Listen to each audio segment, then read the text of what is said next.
Talk with Teddy starts now. You picked a topic, I picked a guest. Remember, like, share, and subscribe to my YouTube page, Facebook, and more. You're listening to Talk with Teddy on WLFE DB Radio Network. Please check out our website at WLFE-DB.com.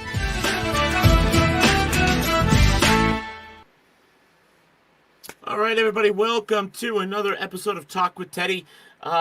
If you don't know me, I'm Teddy. Haha, easy and said, right? Easy said and done. So we got a couple different friends here with us tonight. We are going to go to a topic that has been hot lately all over. And I've been getting a lot of requests from on Paratalk Radio to do this subject, and we're going to be doing that on Monday as well with another special guest. But tonight I have two people with me that are very knowledgeable of that subject. Tongue twister today. Been out in the sun too long. So, first and foremost, Mr. Preston Dennett, thank you so much for joining me here tonight. Hey, thank you. I appreciate the opportunity. Yeah, this is going to be awesome. Preston is a part of the MUFON organization. He is a field investigator in California. So he's out where it's really nice all the time. It gets hot, it's over 100. Yeah, that is true. That is true. And from our local UFO teams out of Rochester and of MUFON, here we have Miss Cookie Stringfellow. Hello, Cookie. Hi, Ted.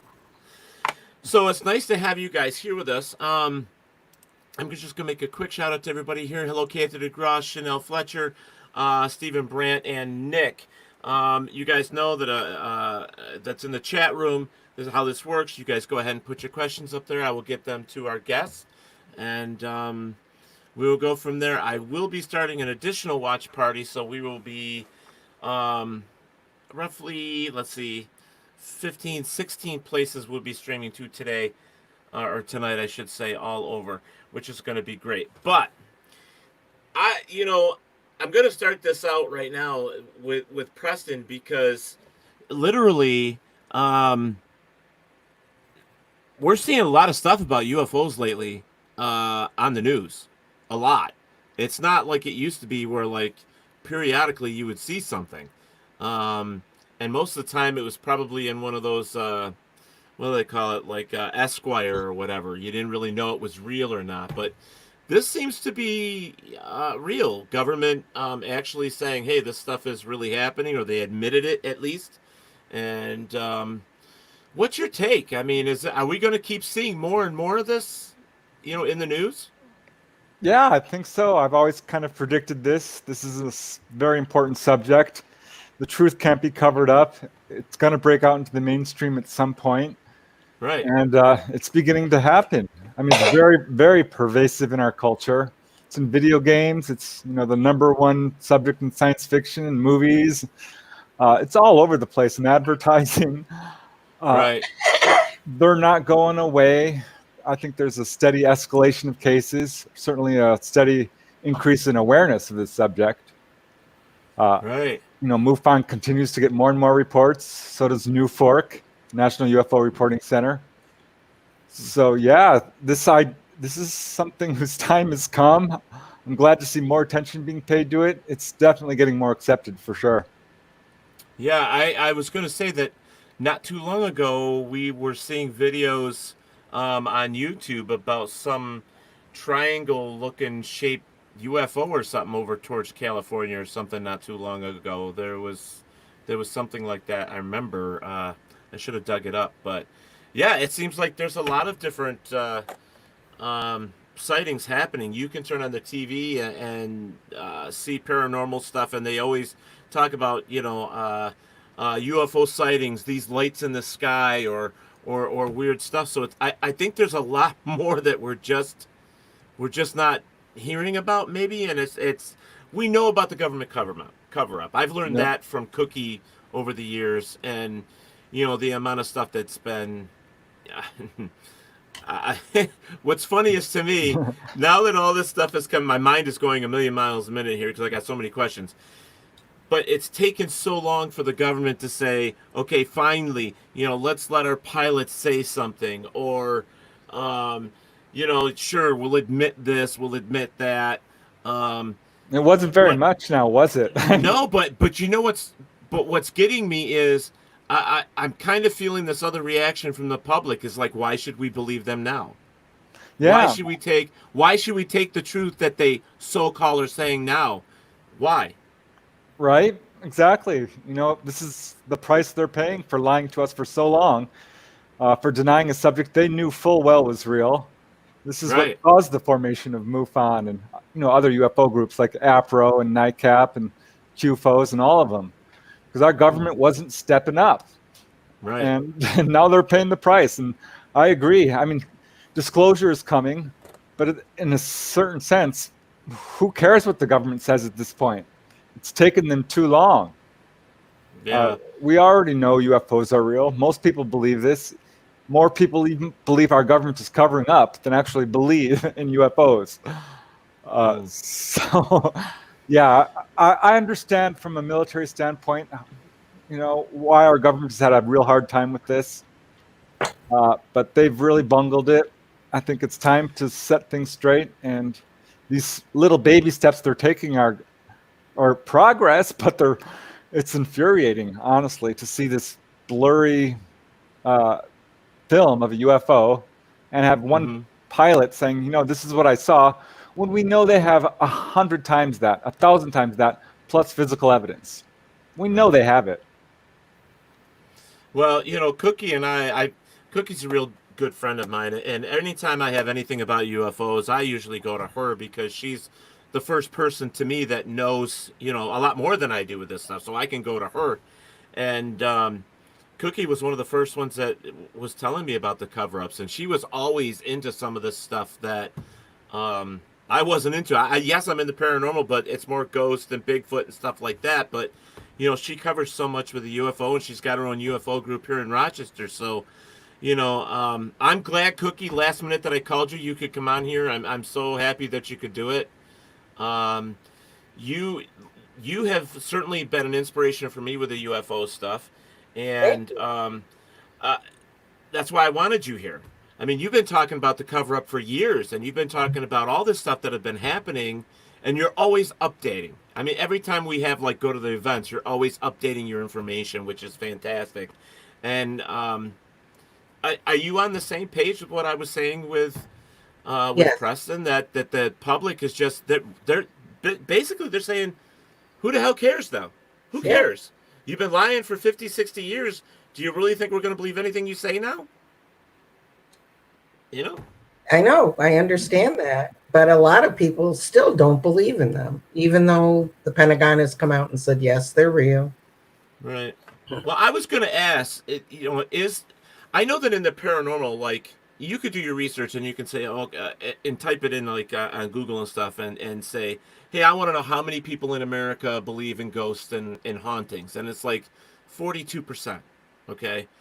But I didn't get to do that for the UFO stuff. Do you guys have an idea of where that is? In the spectrum of The percentage last of people one I that read, believe? the last one I read was there were only a few thousand people, but 72% believed that they were real, but didn't know what was inside, if they believed in ETs Okay. or UAPs. So the new name, What? UAP. Okay, so what is UAPs? Yeah, unidentified Uh, aerial phenomena. I think yeah. it's the same thing as UFO. I'm not sure it's going to catch on, honestly. Well, they said that they don't like UFO because it's got a bad connotation to it, so they switched it to the Yeah, UAP. yeah. Why don't we just call them what they are? Alien craft. Right. Yeah, yeah. You I'm know, with that. Why are we calling it something else? Why don't we just leave it the way it's been for years? I mean, yeah. why change midstream?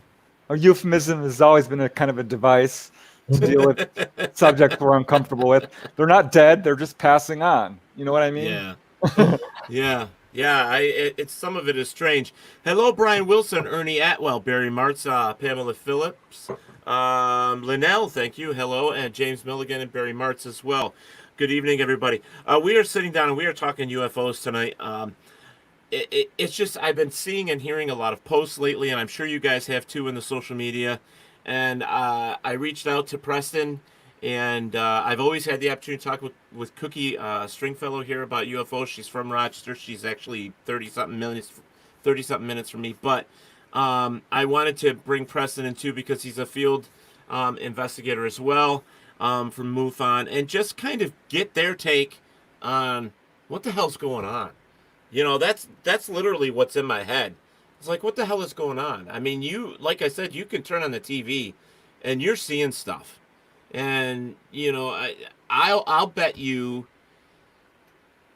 probably in the last month, I have seen a good 25 videos, honestly, of different UFOs, people claiming to see, you know, the three lights, and then they move around or they just shoot off, and then there's all these other weird things. It's like, so is this stuff made up? Is it real? I mean, that's why you guys are here, because I think we need to know what you know, to be honest. I mean, and put it to light. Let's step on that big old, you know, question mark. Do UFOs exist? Yes. Right? Yeah, I So mean, you're saying yes. You guys are both saying yes. Absolutely, yes. I see them right over in my driveway, and I'm near the lake, and a lot of them are around the lake, Lake Ontario. And I know where the satellites are. I know where my stars are, and I've had contact. So let's get that over and done with. So if I call them down, not that they'll land, but they will come low enough, like where a plane flies. I don't know how many feet that is, a couple thousand maybe, but I can clearly see the shape of them. If I go to the lake with one or two people, we'll go out there in a private place, and they will actually come down over the lake. Wow. 200, 400 feet. They're huge. Some of them are very big. Some are tiny. That's more like a probe, I would think. I wouldn't think there'd be a little being in there. They're really too small. Right. hey, this doesn't surprise me at all. You know, I've heard of a lot of sightings in that area. I never saw anything until I started investigating this stuff and actually went looking for them. Yeah. And absolutely did see them. I've had a number of sightings, some very close up. And I have to tell you, the evidence for UFOs is conclusive in the public arena. It's not just eyewitness testimony supported by lie detector tests. There are radar return cases, you know, which match up with visual cases. There's thousands, literally, of landing trace cases, some very good ones. There are medical evidence, both injuries and healings. There's implant removal cases, a lot of them. You'd be really surprised. I have Right? one. I'm telling you, the evidence is there. It's a little scattered. It's got a lot of disinformation involved, Yes. but it's there. It's conclusive. We know it's real. The government cover-up is undeniable. That's been proven through documents released from the Freedom of Information Act. There's no question. Yeah, well, and now they're admitting it. So I mean, there's a lot of things that are being said just on regular news, you know, in the media. So I mean, of course, a lot of people aren't believing the media these days, anyways, because of all the crap that's out there. But you know, it's one of those things. I mean, we have everything, like every movie that we've ever seen. We've talked about like what you have. They've talked about where they've landed, and there was evidence of them landing. The little things, the little chips or the piece of metal that they remove from people, you know, the disappearance where they go away and it's like a second for them, but they've been gone for 3 months or a year, you know, and they come back in the middle of nowhere. It was Fire in the Sky, I think was the movie. But there's so many different things that we see in the movies or even in books that are written up. And, you know, I was raised that in every story there's a little bit of truth, and it's for us to figure out what the truth is. And I think the government is kind of learning their own lesson with this. It's like, you know, the media was doing so much about this and the stories. And the people that had the experiences, they weren't being quiet. They were telling their stories. I mean, there was movie after movie after movie. You know what I mean? So, I have to believe that UFOs exist. I have to believe that this whole thing, this whole cover up, everything that's been happening has been around for a long time. All of it has. And I understand the government is saying, hey, we've waited on this because, one, we don't want mass hysteria. We don't want people running in the streets and, doing all this crap, it's just, I get it, mass hysteria, I get it. But yeah, I don't like that as an excuse, though, because if they can handle it, why can't we? I mean, come on. Cookie? Well, first of all, I want to correct you on Fire in the Sky. That was Yeah. about Travis Walton. Very good Right. friend of mine. Yeah, wasn't he abducted and then Yes, but brought back down and... Yep, Fire in the Sky, right up to the point where he's taken, is true. The rest of it was all Hollywood. Oh, Oh, it was? Oh, okay, well, no, I didn't set know us that. back Oh, years. Yep. Okay, But all right, to the cool. point- Hey, I got some truth right there. That's awesome. Yeah. Well, I've listened to him about 10 times, so I go to conferences. And he Hey, I very appreciate sweet that, man. Cookie. You're setting it straight, and that's what it's all about. I want the truth. I want as much truth as we can get, so that people know when they listen to this episode, if they're listening right now or watching it right now, they're not getting any bull. They're getting it right straight from you guys. Thank You know. I mean, you guys are on the front line. I mean, Preston, you're both from MUFON. You both have things that that we don't as the general public. I mean, you're investigators. So, Well, the truth is out there. You just have to know where to look for it. well, that's a bad pun. I did it on purpose. The truth is out there. All right, so let's get to a couple things that people are saying here real quick before we get into any more questions. Yes, hello everybody. Hello. Yes, Nick, it's time for you to be abducted. I have a lot of funny people in here, by the way. They're great with my help. It's a variety show, so we get a lot of different topics. And, Eric Harrison says hello, Teddy. Hello, Preston. And hello, Cookie. Are you guys associated with the UFO team that's based out of Washington? Never heard of it. I'm not sure what that is. Maybe the Star Okay. Team for MUFON. Yeah, okay. What perhaps we're talking about. Yeah, there's a Okay. star team, but that's MUFON, not Yeah. out of Washington. Yeah, well, we're not sure about that one, Nick, so you're going to have to give us some more information on that. Kathy DeGrasse says, I personally don't believe in UFOs and aliens, but I'm open to seeing real evidence.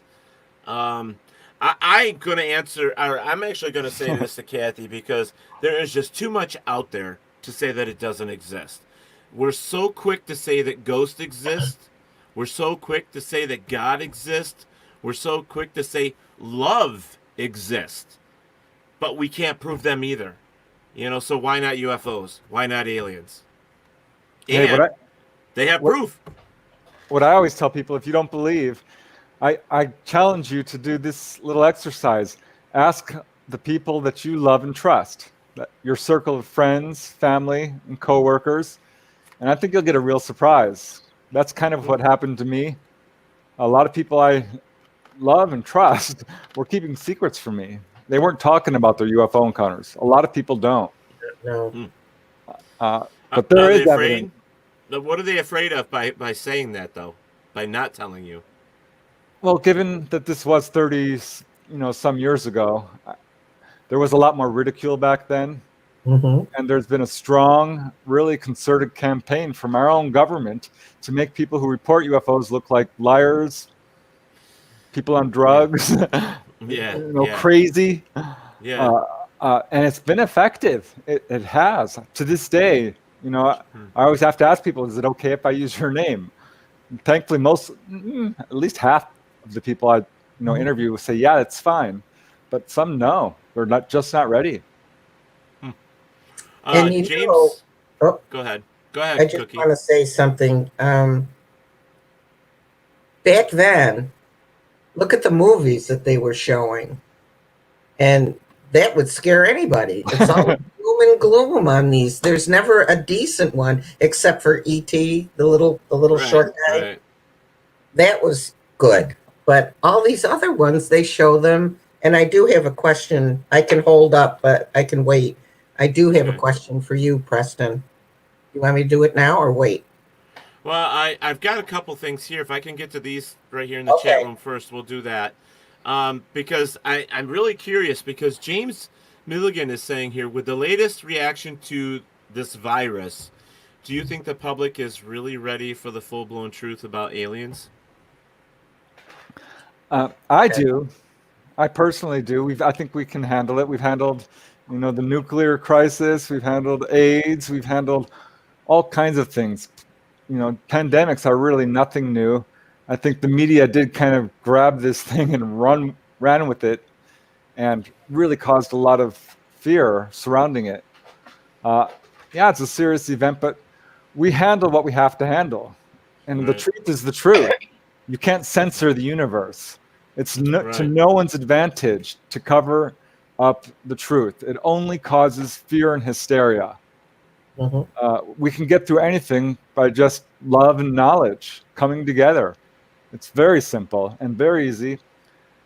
So no, I think we can handle the truth, and that's because other people are doing it. If the military is doing it, why not us? Right. Right. Kathy DeGraw came back with another one saying, stories are just that, stories. Anyone can tell stories. I'm asking for actual proof. And I get that, Kathy. I know why you're saying this. But to quote an actress on a popular show, our whole lives are stories. And that may be true, but when your own government finally starts releasing documents and finally starts saying that this stuff exists, and there is proof. They have. What did they have? They have parts of ships, right? They have that stuff. They have the I'm trying to The think of everything. videos. They've got the videos of the ships being chased.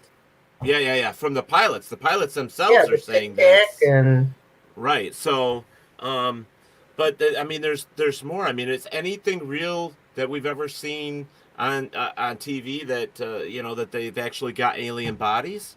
Well, we have to speculate. Yes, they've had to come up with some. I can't believe that after hundreds of years, no UFO has ever crashed landed on Earth.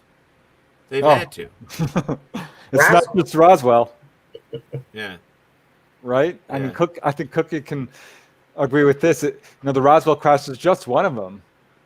there were actually two that crashed in Corona, not Roswell. Roswell was the closest place to take the bodies and the ship itself, the pieces. Right. Also, a very famous event in Kecksburg, Pennsylvania. Right. Another one in Arizona, the Aurora Valley crash. Aztec. I wrote a number of books about various states, California and others, and a lot of them had UFO crash retrieval reports. Yeah. Right. And so they were collecting evidence, Kathy. So this is what I'm trying to say. It's not. I know, Kathy. You and I have talked on several occasions. You believe in ghosts and spirits and all that other stuff. Why can't you believe in UFOs and aliens? That's my question. Oh, we have physical evidence. We do. I'm working with a mother and son in the Midwest who sent me X-rays of this implant under the son's back molar. I've got the X-rays. I've sent it to doctors. They diagnosed it as a foreign body. It's metallic. It's large, like a marble. It appears on multiple X-rays. There's no explanation for it. There's no entry wound. No foreign body reaction. It's very strange, and they both have a very strong UFO history that correlates with this. Which is not unusual. I'm right, Cookie? Yes, right. That's something you're saying that's common. Then implants are common. We just don't hear about it, but it's very common. Okay. And I had mine removed. I just didn't want it anymore. It was back here. Actually, three of us when we were in Phoenix, Arizona, at the 5-day International UFO Congress. And we had spent 10 days there. It's a 5-day thing, but we had friends there. And we went out. They had seen one landed the year before, and I hadn't had my knees done. I just sat and meditated. And they were gone, and evidently I was and didn't know it until the next morning with Dr. Lear, who was speaking there. Just approached us and said, "You've got to go over here to the Steve and be tested now." And we flunked all 5 little tests. We had marks. Evidently, when they touch you, a black light will show blue on your skin. And we weren't hurt. Because we did regressive therapy after this to see what actually happened. And the 3 of us were taken. We were implanted in the same spot on the left, above the left ear. And I had it probably 6 years. And one of the doctors found it, unrelated to anything, and said, "What is that?" And I said, "I know what it is. I don't want it taken out." But I think he knew, being a doctor, seeing them before.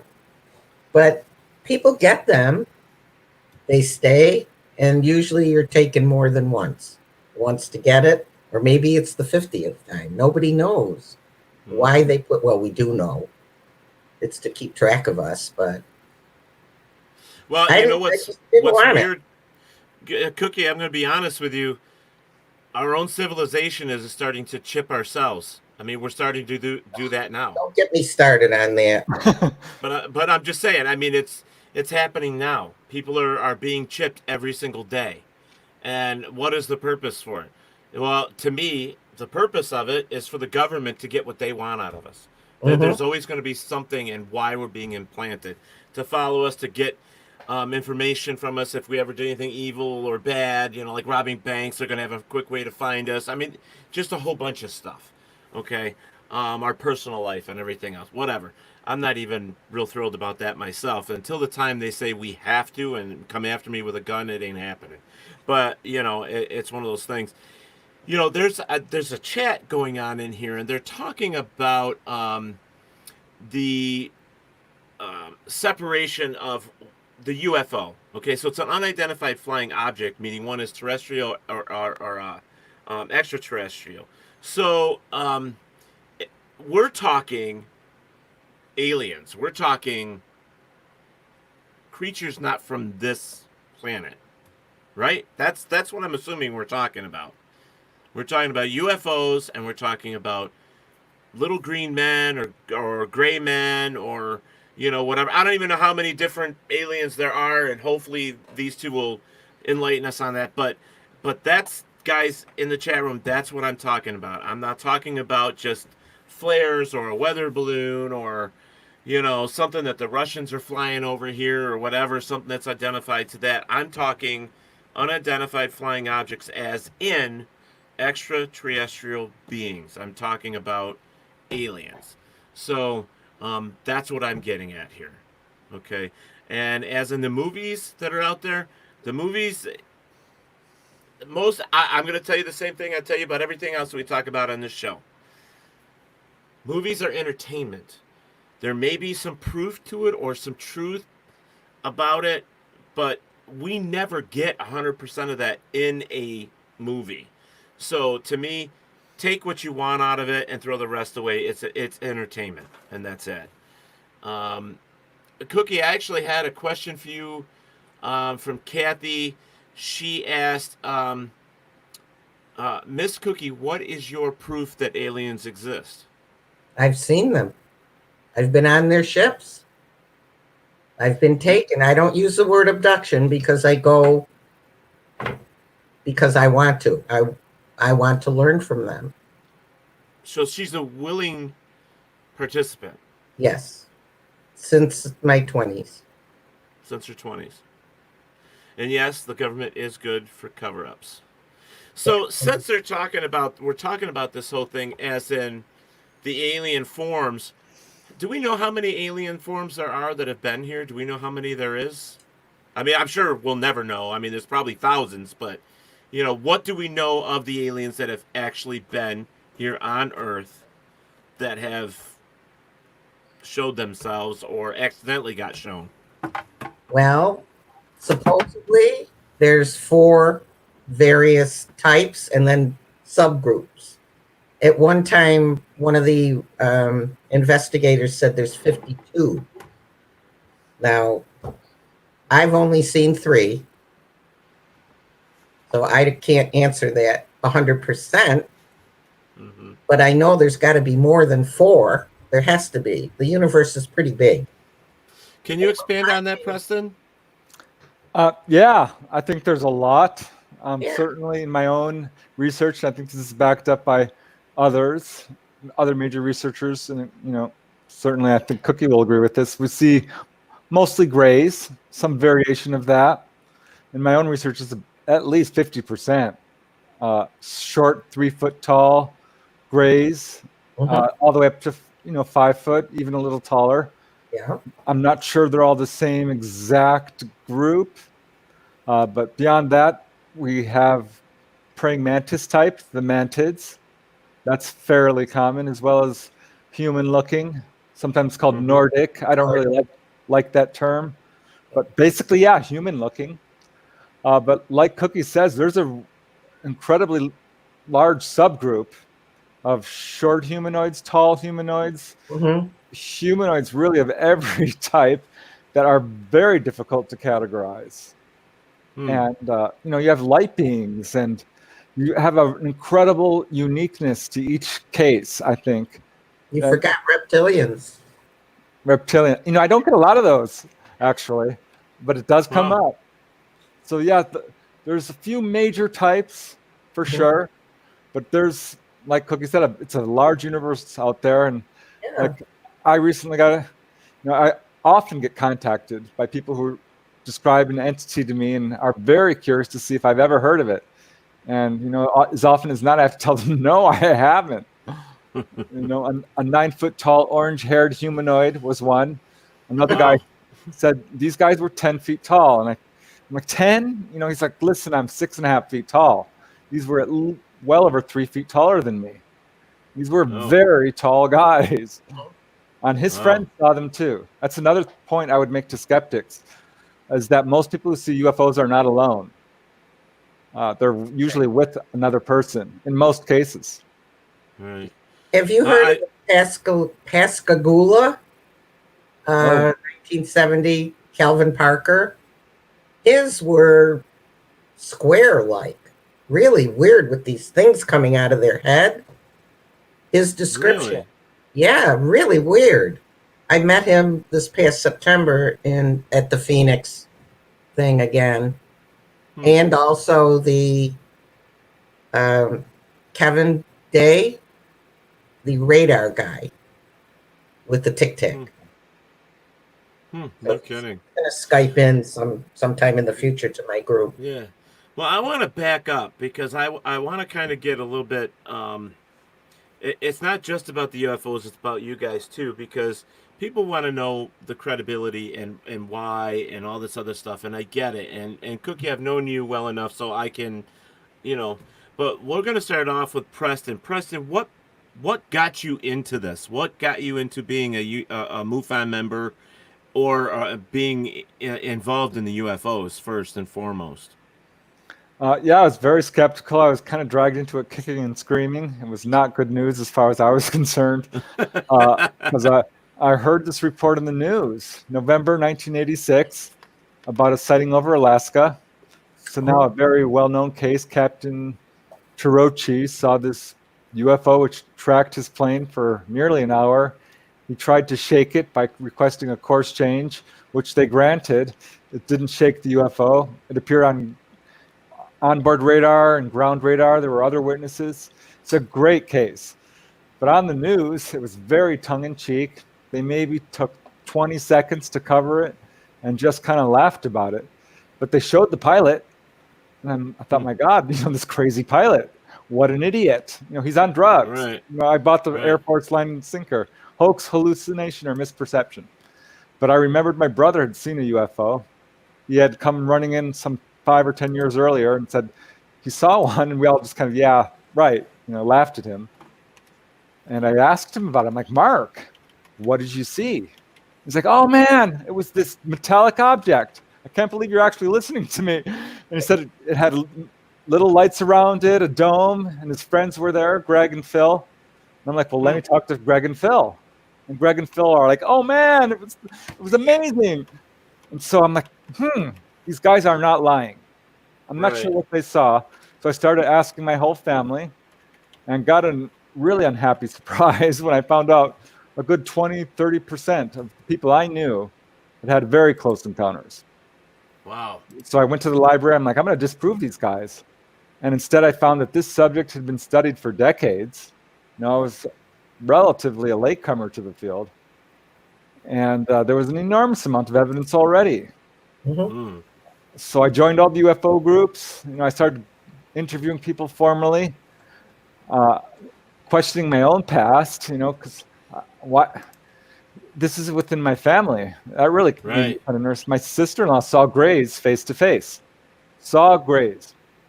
Wow. And she's describing this to me, and she had never read a UFO book in her life. She's describing a perfect gray. So yeah, this hit hard, like a ton of bricks, and really got me obsessed to finding out what's going on here. Wow.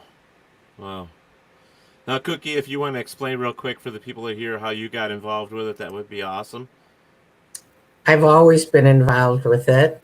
I had my first, that I recall, my first expedition up in my early 20s. And I've just always studied it. I've always researched it.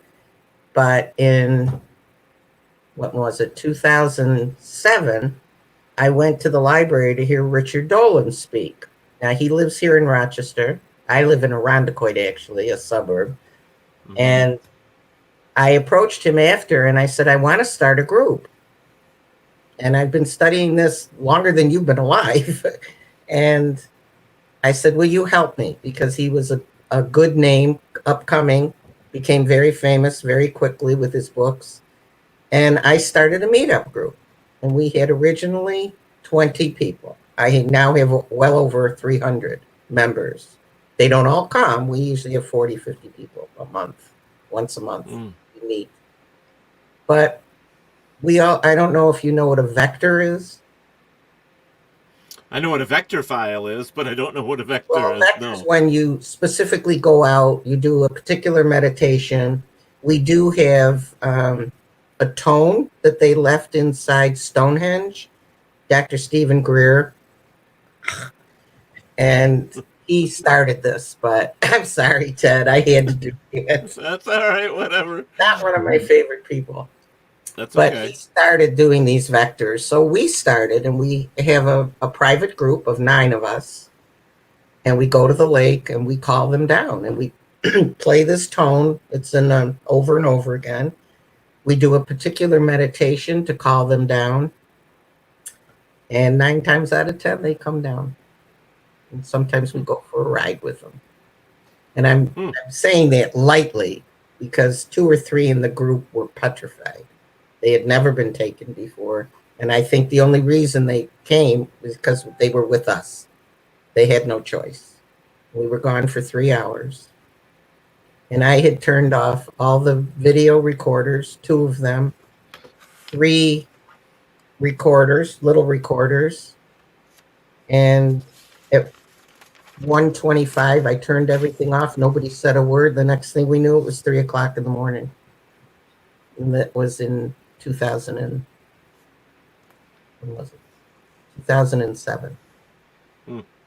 So I'm actually kidding. I have got a ton of questions in here, and there's no way we're going to get to all of them.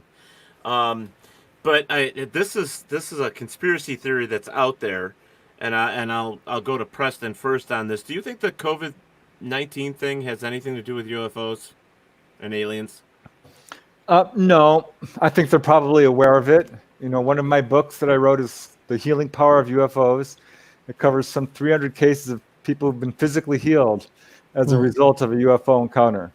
I have to tell you, there's a lot of fear-based media on this subject, and I don't think it's nearly as hostile as it's made out to be.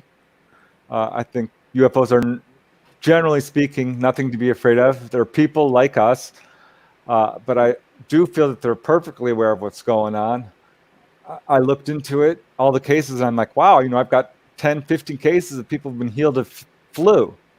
Right. I don't have any current cases of people who claim to have been healed of COVID, but some of the medical healing evidence that we have is some of the best evidence, physical evidence we have. I mean, I have before and after cases, doctor reports of like cancerous tumors being removed, Right. this sort of thing. Wow. So it's great evidence. I'm sure they're aware of it. I think one of their agendas is to, heal people, but they're not just going to come down and solve all our problems. That's No. up to us. We created this situation, and we have to learn how to handle this. And I think that's one of the lessons we're going through right now is how to come out of this whole COVID thing stronger than we went coming in, because we clearly weren't prepared.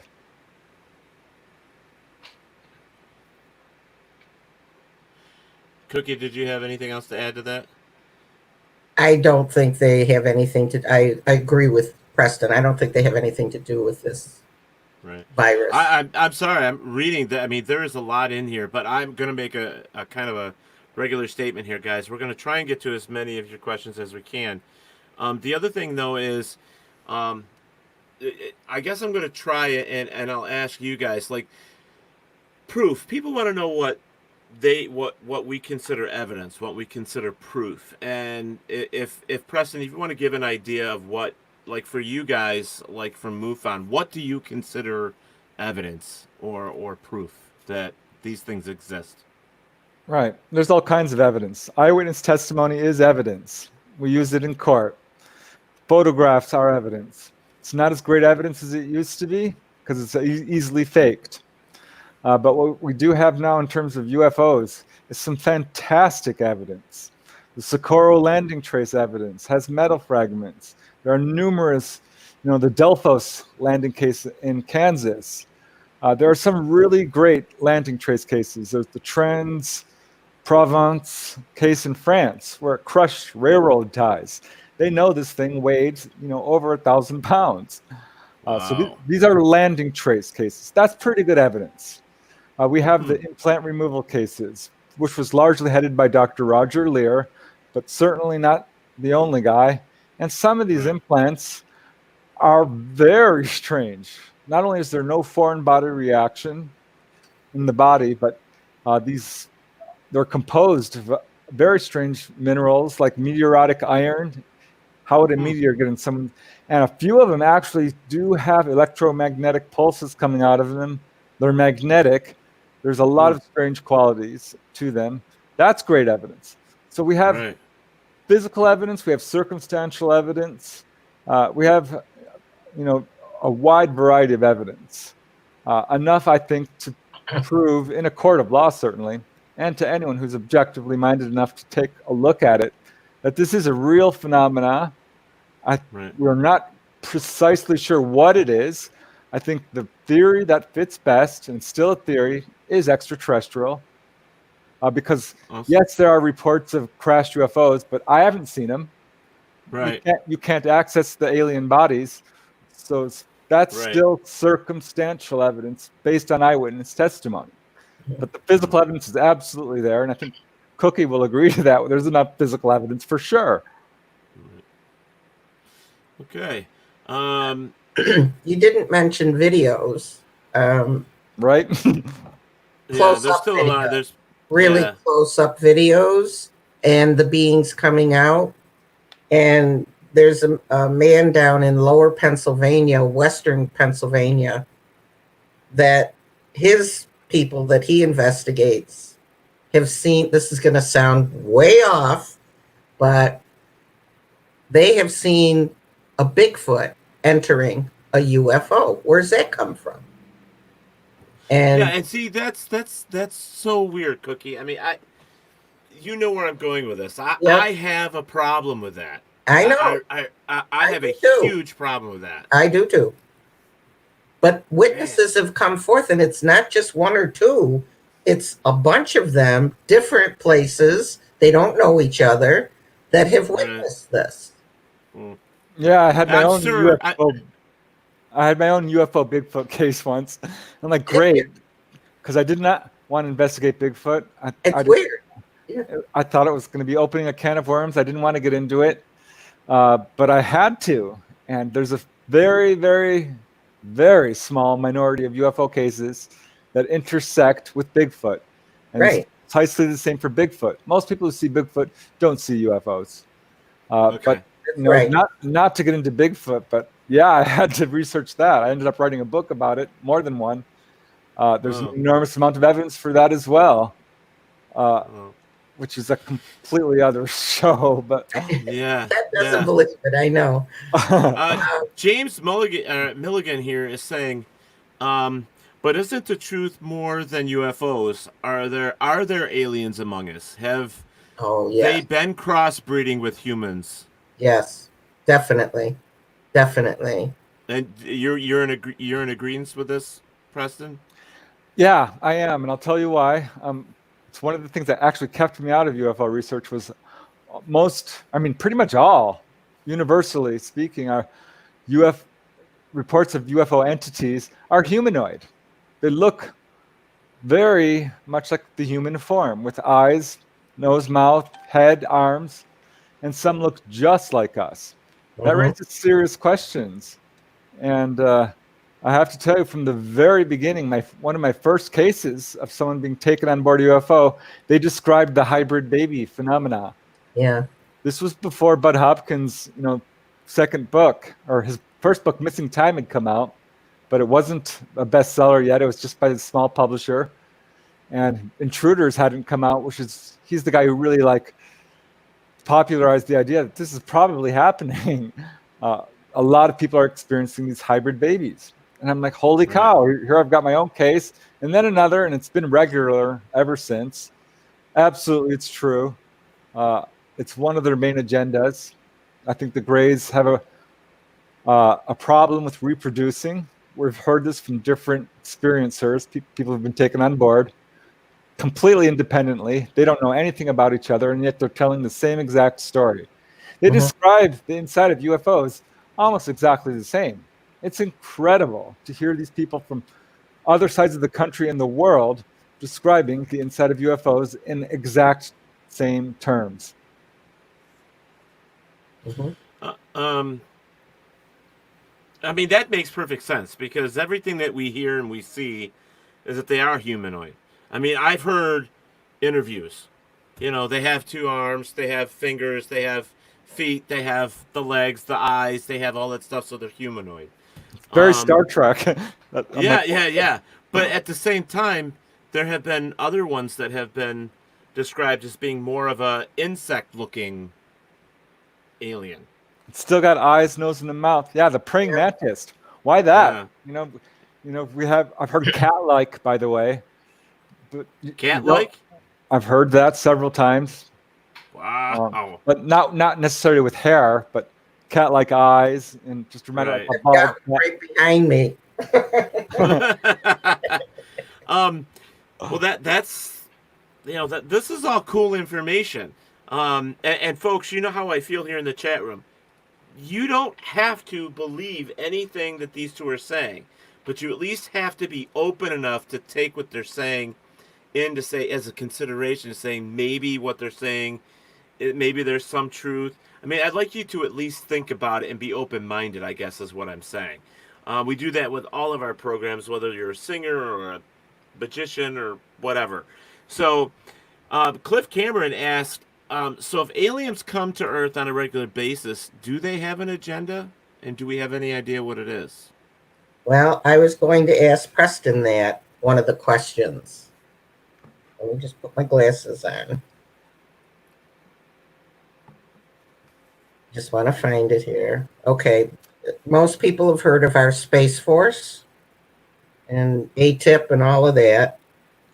Preston, do you consider ETs as a threat? They're kind of saying that. I'm speaking about ATIP and Lewis and that group. The singer, who I never liked. I don't even remember his name. What's his name? The singer. Very popular, but I can I never don't remember know. his name. He's Yeah, an I don't know. started ATIP with Luis Elizondo and Oh, I know who you're talking about. The guy from Blink Blake. 182, Blake. Yeah. um, DeLong. Yes. Thank Yeah. you. They are questioning the government if the government feels that these entities, beings, off-worlders, whatever you want to call them, are a threat to us. My personal thoughts on that, I think if they were going to hurt us, they would have done it right after World War II. They would have just wiped us right off. I have never heard any threats, although I'm not going to discount it. And that doesn't mean all. There's a conspiracy theory that they're fighting for us. The good guys and the bad guys are fighting for us, supposedly above the earth. I can't really quite believe that with all the satellites up there. You know, I'm going to say something here. It's like, what do we believe these days? Because there's just so much out there that, you know, Scooby-Doo could be real for all I know. I mean, the government has painted one wall and then rewashed it and painted it something Right. else 100 times. Yeah. You know, and we're supposed to believe it? You know, I mean, I don't... We have our own space. Now, what were you saying? We have our own space? Something up there? Is that what you're saying? Space Force? We have a Space Force? Not, well, they just came out with it. If you want to believe Corey Good, who I do not believe, that he was taken, was up on Mars with the space ships and everything, and he came back 20 years later, 15 minutes before they took him. He was 17 at the time. Add 20 years to that. But he's never been questioned about it. And Preston, I don't know if you know Chris DiPerno. He's chief field investigator and head director of MUFON here in New York State. Not head director, I'm sorry. But Anyway, based out of Syracuse. yes, and he's a sweetheart. He's a member of my group. I'm a member of his group. And before the virus, we'd go to each other's group and every month. But he wants to, he was a retired detective also, but he wants to ask Corey Good common questions. Where did you live? What was your room like? What was the bathroom like? What was the food like? Where did you eat? What color was this? What color? Nobody's asking him this. Yeah, if he was gone 20 years, wouldn't you think that somebody would ask him some questions? Of course, but they're not asking those particular questions. But Chris was a detective, so he's thinking like a detective. But these other people that have talked to him don't ask him the proper questions. I'd love to get a hold of him and ask, because he says he came back as a 17-year-old boy, and they brought him back 15 minutes before. So he's 37 when he came back, and his mother never knew he was gone. Oh, now, come on. You're going to talk about time. You would blow up coming back. I don't care where you're from. You wouldn't make it and be 17 again.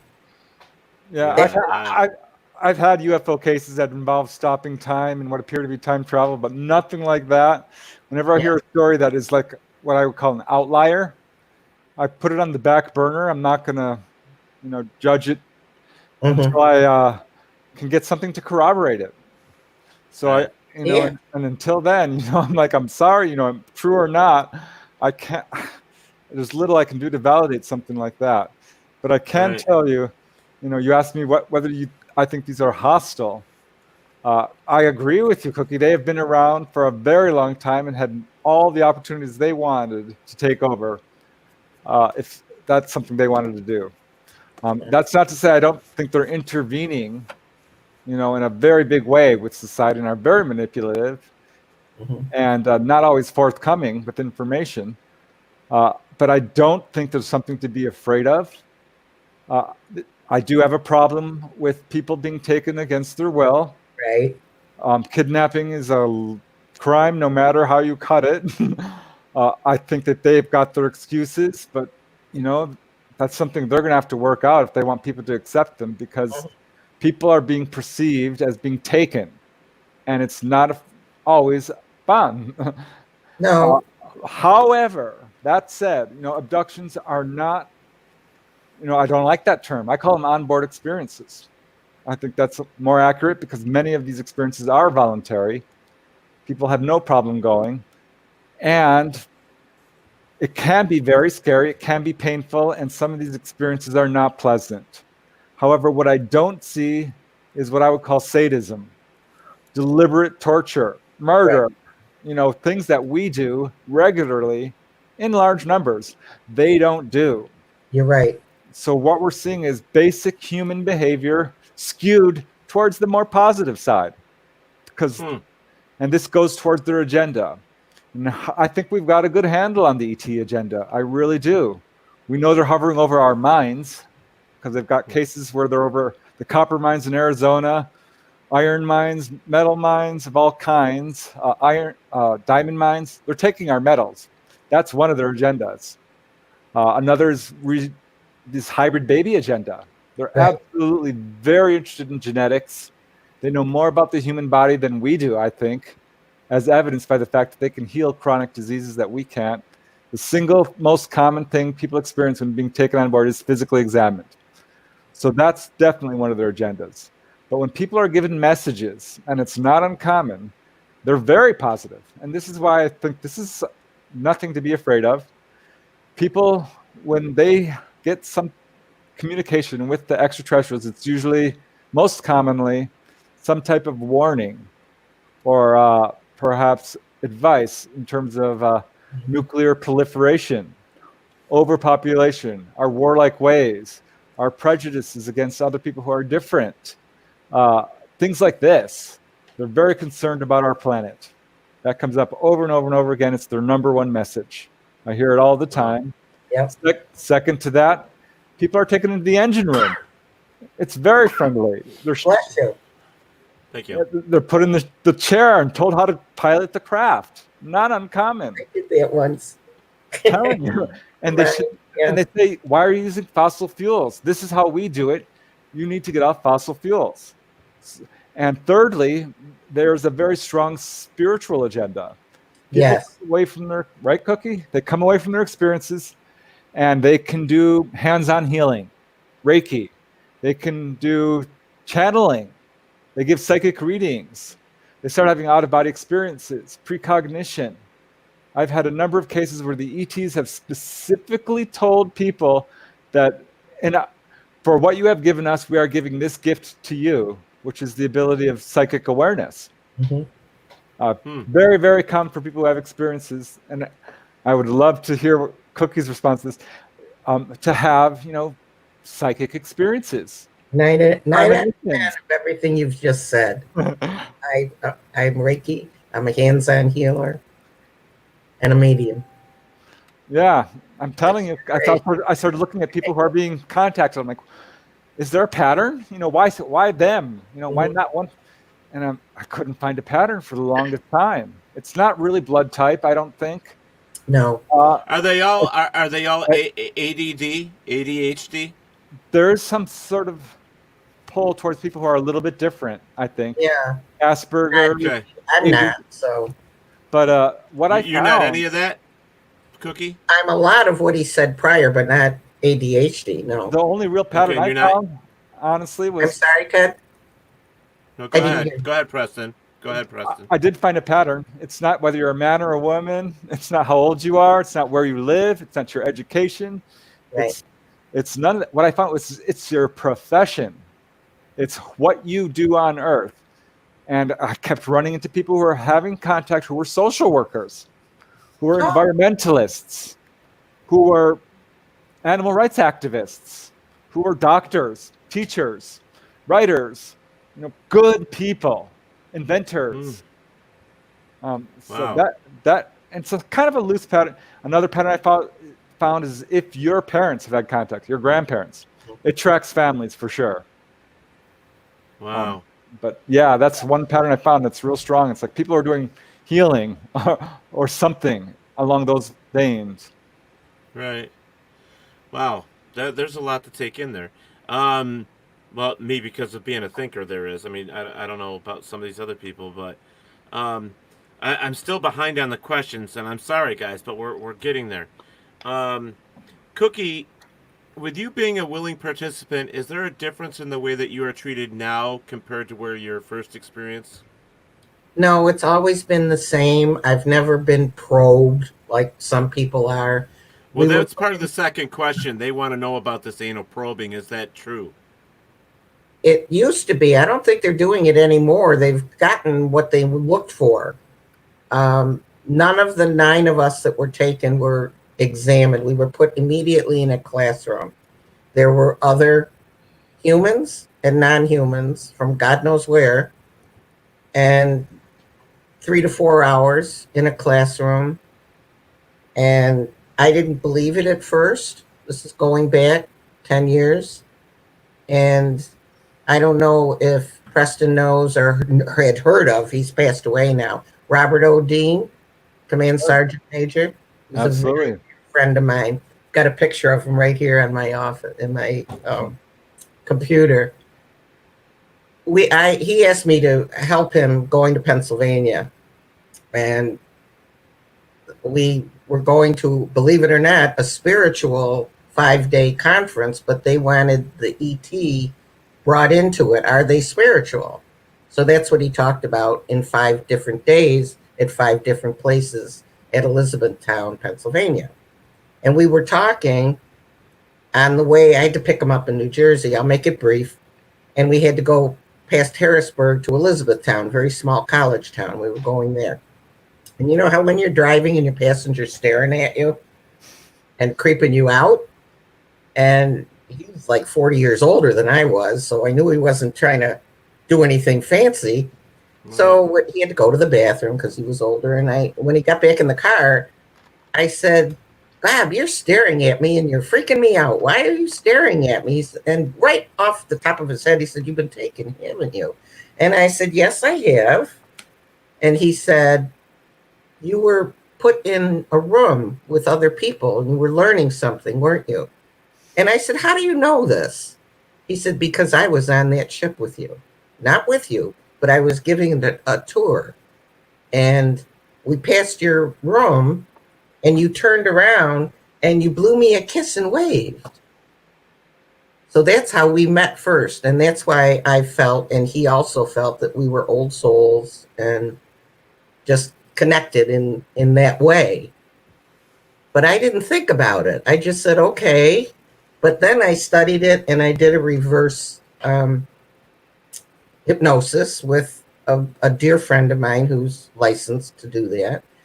And I said, take me back to that date. And then I realized under hypnosis that we had met before.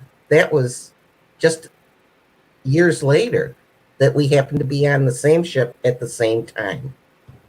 And then we even got closer as friends, daughter and father type friends. And he I have taught me a lot. I have 100 questions of my own. I didn't think it was going to be this tough for me tonight, to be honest with you guys. This is a lot of this stuff is we can talk on the phone tomorrow or the next day.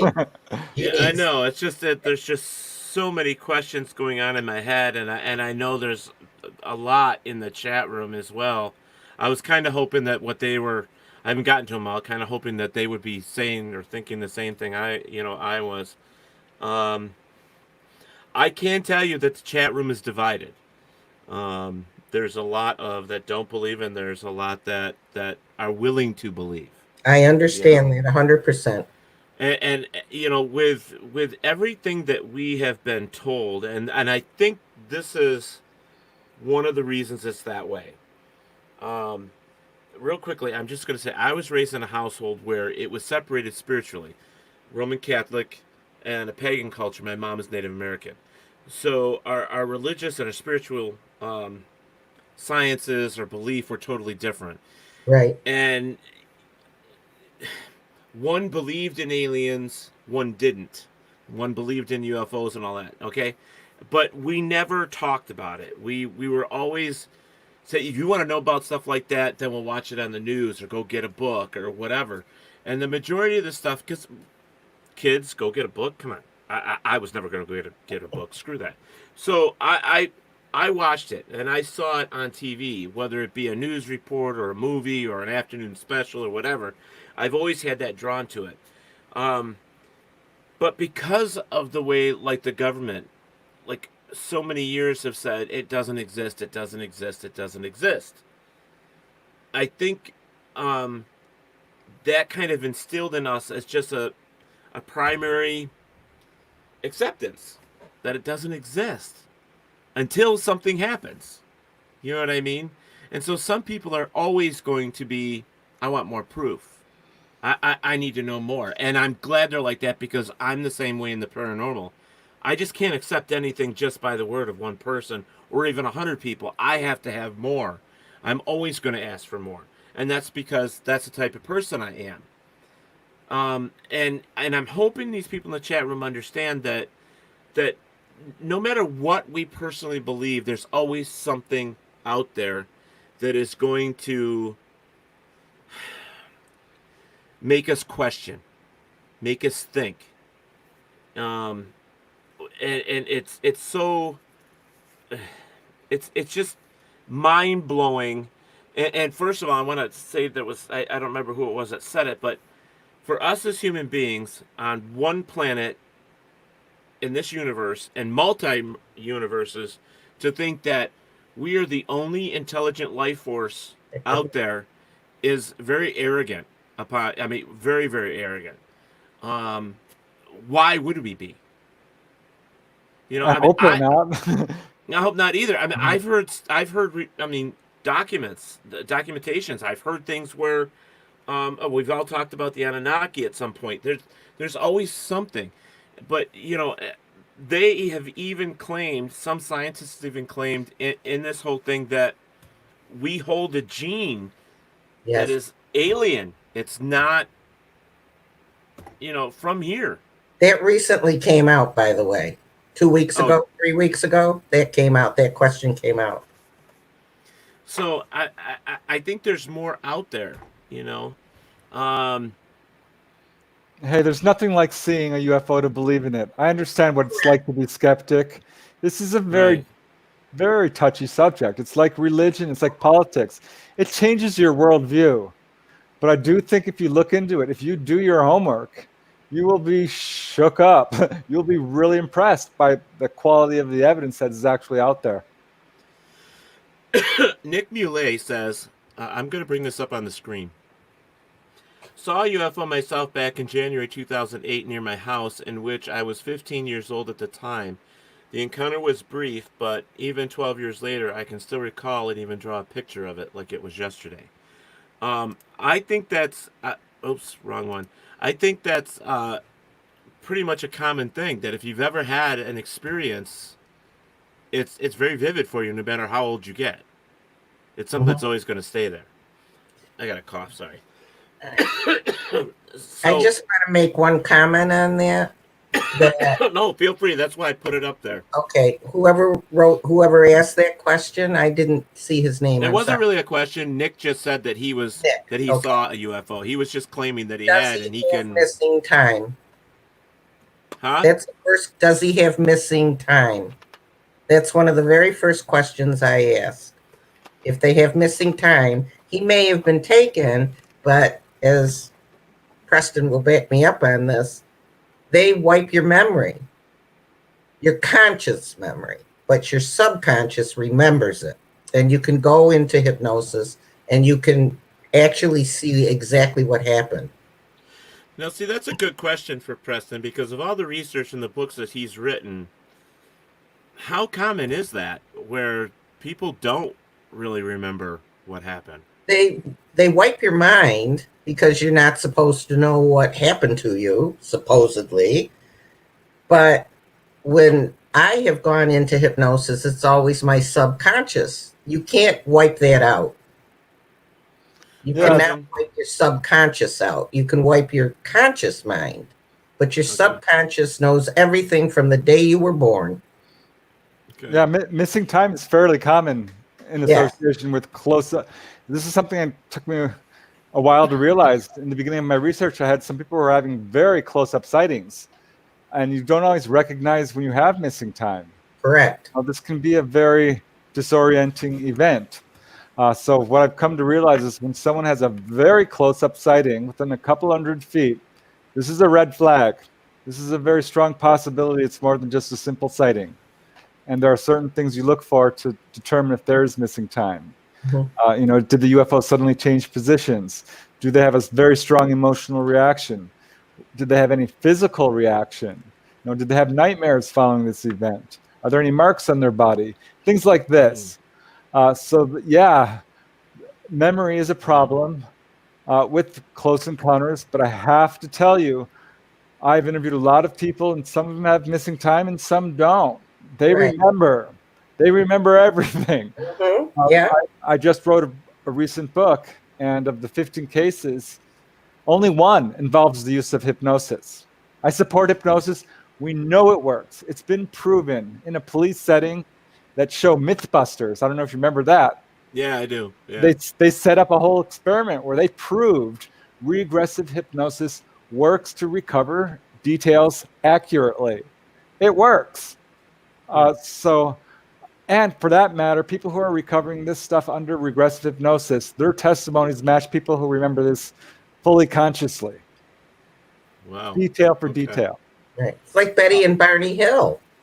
Betty was hypnotized, and so was Barney. Had a terrible. You can listen to it on YouTube. It'll make. And that's one of the most famous cases, So or the sad. most famous case of UFO. Right. That's amazing. I'm gonna pop back up here because, Kathy, proof. She's back on. I mean, she's been on this whole proof thing, and I get it because I'm the same way when it comes to ghosts and hauntings. Mhm. What Preston and Cookie is saying, even though you probably can't see it yourself, go up there and touch it, they say that the government has proof. The government is admitting this. They're admitting that there are UFOs. They're admitting that this stuff exists.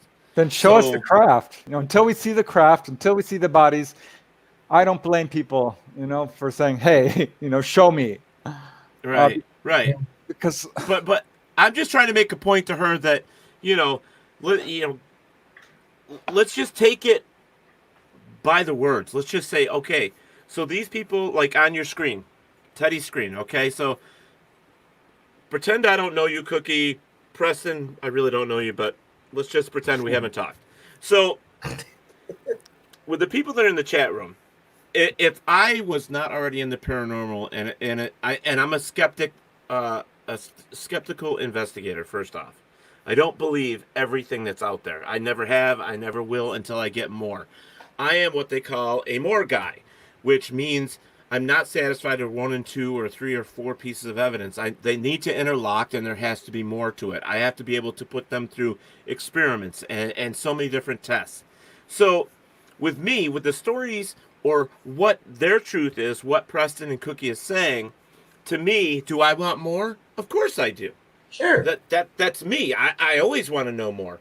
And I'm going to say this, that Cookie, even though she believes 100% that this stuff is real, I'm hearing from Preston that, yeah, this stuff is out there, but I want to see more too. He's also a more guy, He can't say 100% that he totally believes all this stuff exists until he sees an alien or a UFO ship. But he is saying that there is proof. He's saying that there is stuff out there that shows us something has happened. Okay? And to me, we just have to be objective, we have to be open-minded, and we have to at least listen to what people have to say. And that's the biggest thing with me, and you guys should know that on my show. I sit on a skeptic thing. I really do. I don't like just believing anything. I have to have more. But I am so interested in this subject, and I've never really been into the UFOs, and you know that, Cookie. I'm more into Bigfoot. I'm a Bigfoot guy. I love Bigfoot, and I'm more into the whole ghost thing. There are so many questions here, and this is awesome, but I just want people to have an open mind with this stuff. Eric Harrison asked, this is something that I've heard 100 times, if not 1,000 times. Skinwalker Ranch. Oh, yeah. I mean, there are some extreme things that have happened there, and according to the people that owned it, well, several people that have owned it, Uh-huh. and have collected things, and now some really rich guy owns it or something at this point, and doing his own experiments out there. Um, it's a hotbed for UFOs and aliens and cryptids and all of that stuff.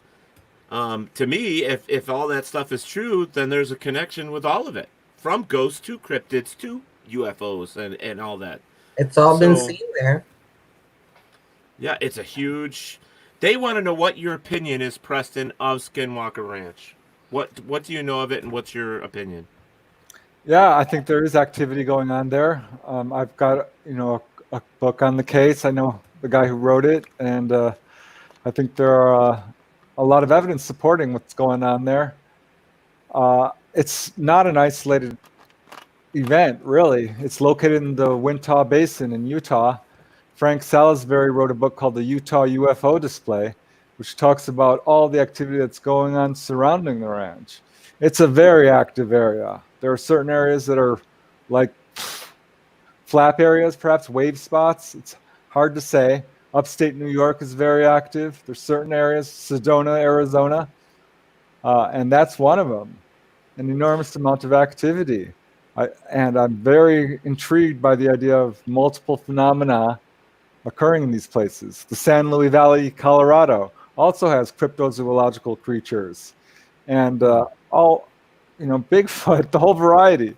Same thing with Topanga Canyon. I wrote a book on that case. Wow. Weird things happen in certain areas. I'm not sure if there was a vortex or the veil between the worlds is thin or something is going on in these areas. Do we know why? I'm sorry to interrupt, Preston, but do we know why of any even just a little bit of why these places are so active, or why these places versus other? Yeah, we're looking into it. I mean, with Sedona, there's been a lot of reports of a vortex. Yes. But upstate New York, very active there. There's a lot of mines, a lot of interesting metals up there. Yeah, there is a lot of mines up here. Yeah. So maybe that's it. I've noticed some of these areas are usually kind of rural areas outside of large urban centers, which makes me wonder if perhaps ETs are using them as a way to sort of have access to a large population base. Ley lines at all, maybe? No, they haven't mentioned that. I can't say anything towards that, no.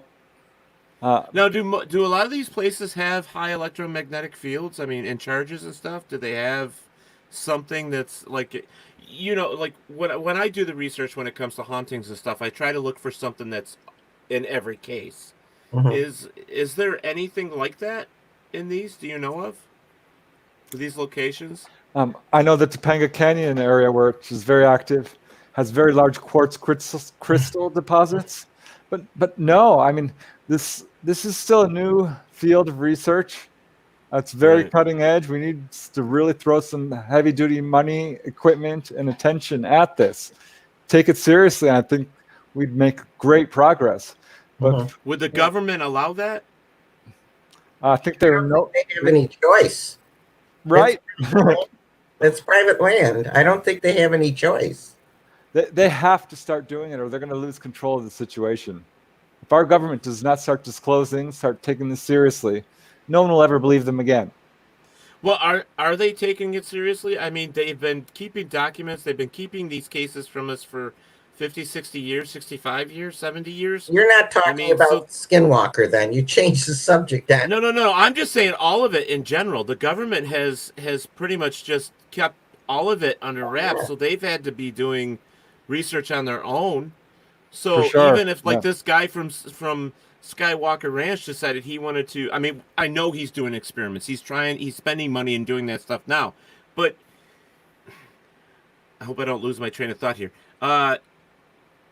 Would the government, do they have a choice if we do it? I mean, can they come in and say, hey, you can't do these tests, you can't do these experiments? I mean, are they going to let us do it?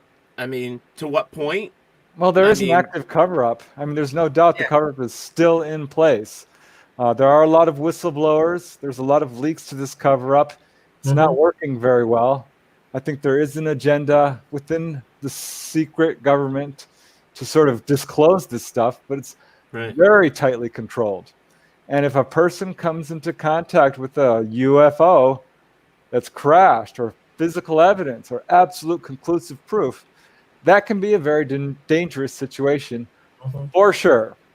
We're still not there where we need to be. And I'm not entirely sure our government would allow people to just march forward with disclosure. Yeah, but they're going to have that's to. what I was meaning. I'm concerned because, like MUFON and some of these other, groups and organizations. I mean, if the government really decided to put their foot down and say, you guys can't do this, I mean, what are we going to do? I mean, to be honest with you, they've had the information long before, like you said, Preston. This is relatively new. It's a new, discovery. It's a new research. It's a new, so they've had it. They've been doing their stuff with it. Yeah, I feel like they're probably watching UFO groups. They're probably watching us right now too. Yeah, I'm sure they watch UFO investigators. People are having these experiences.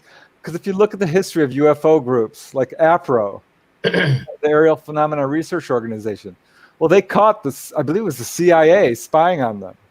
They caught them no shit. red-handed. Wow. NICAP had some real problems.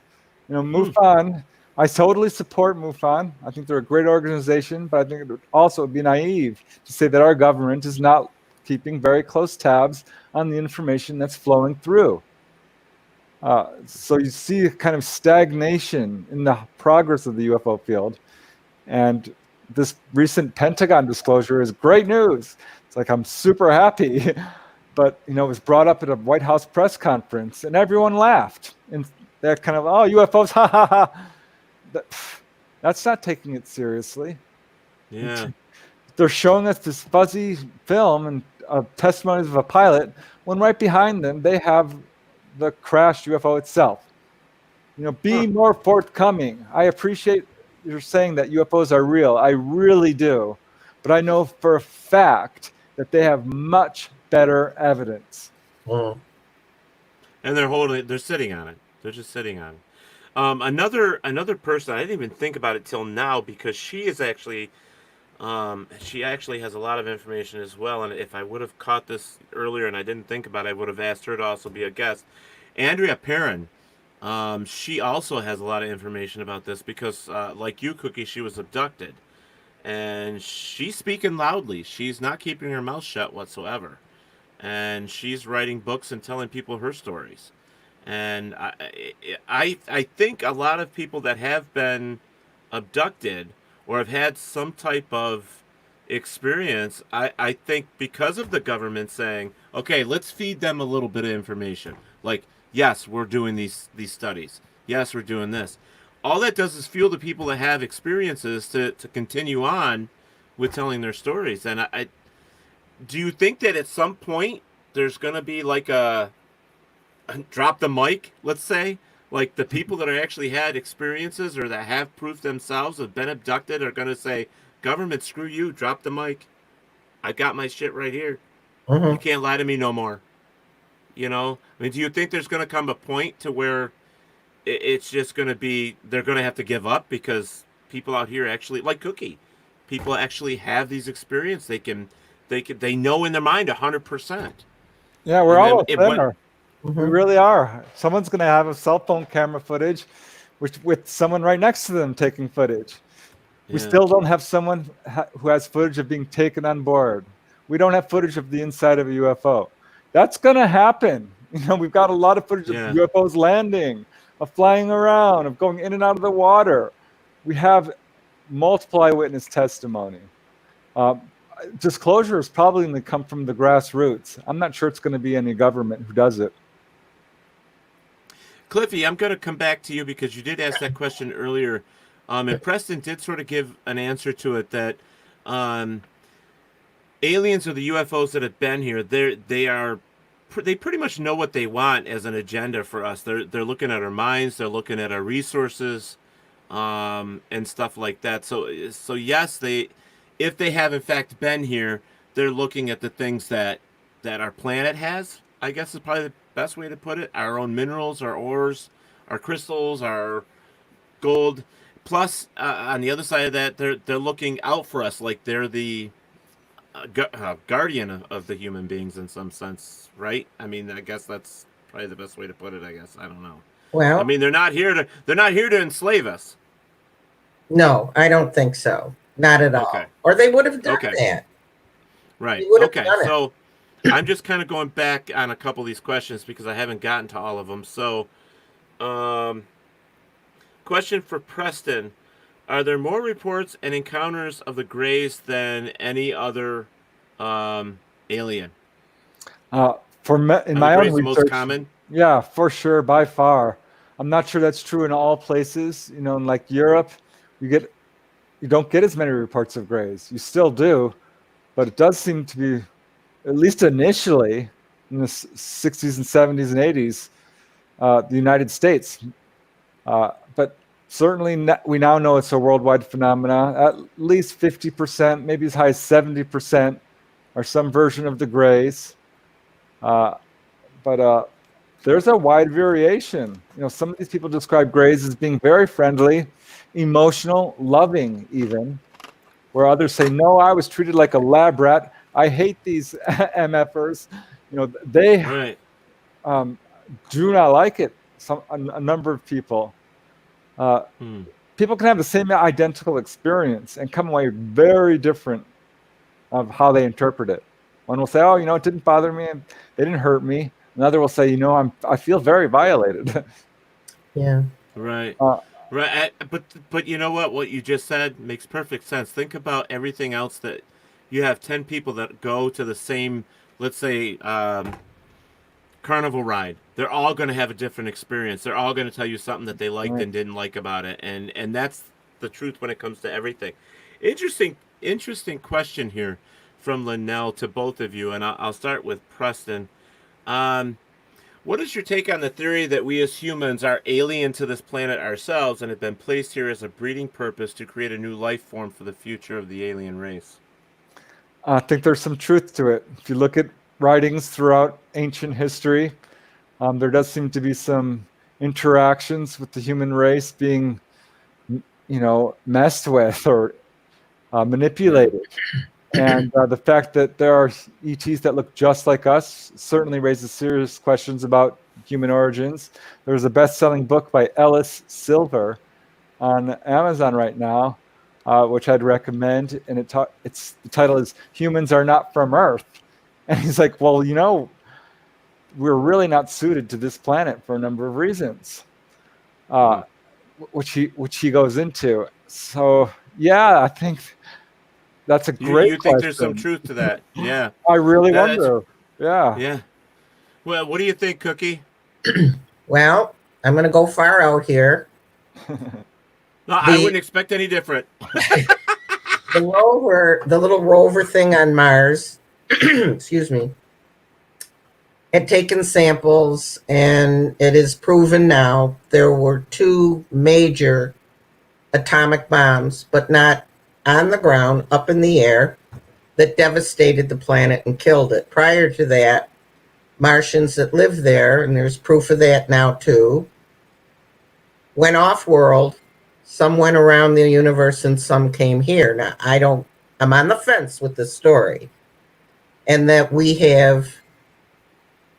got those 12 genes in us that they call it alien genes because they didn't know what to call junk DNA. Thank you. Yeah. And they don't know what it is. Now, on some of the movies, this is so far-fetched, and I'm on the fence because I've read stories that say, yes, this happened, and I've read stories that said no. But I do believe some aliens came here from Mars just before it was destroyed. There were 2 factions there fighting, obviously, just like we fight here. Mm-hmm. And some of those aliens came here along possibly around the same time or way before the Anunnaki. Now, I'm on the fence with them too, but I have read Gilgamesh. And it happened like 20, 30,000 years prior to a Bible being written. But there's a story prior to that of the Great Flood, which they discovered about 12 years ago, was an earthen dam, natural, that broke, and it was just the Middle East that flooded, not the whole world. So who knows? But I think I'm fine with aliens coming here and mixing with whatever humanoid was here at the time, and we're the product of that. That I can certainly believe, because we're not alone in the universe. So you're gonna say yes? There's truth in that. Yes. Okay. All right. But I don't know if they came from Mars, but there's some strong evidence that we did. Some of us did. Not us personally, but. Right.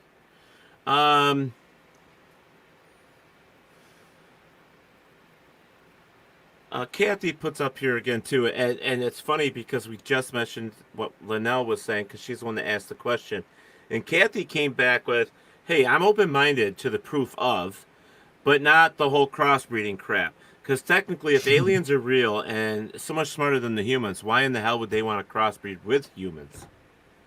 I understand what she's saying here. Supposedly, their species is dying.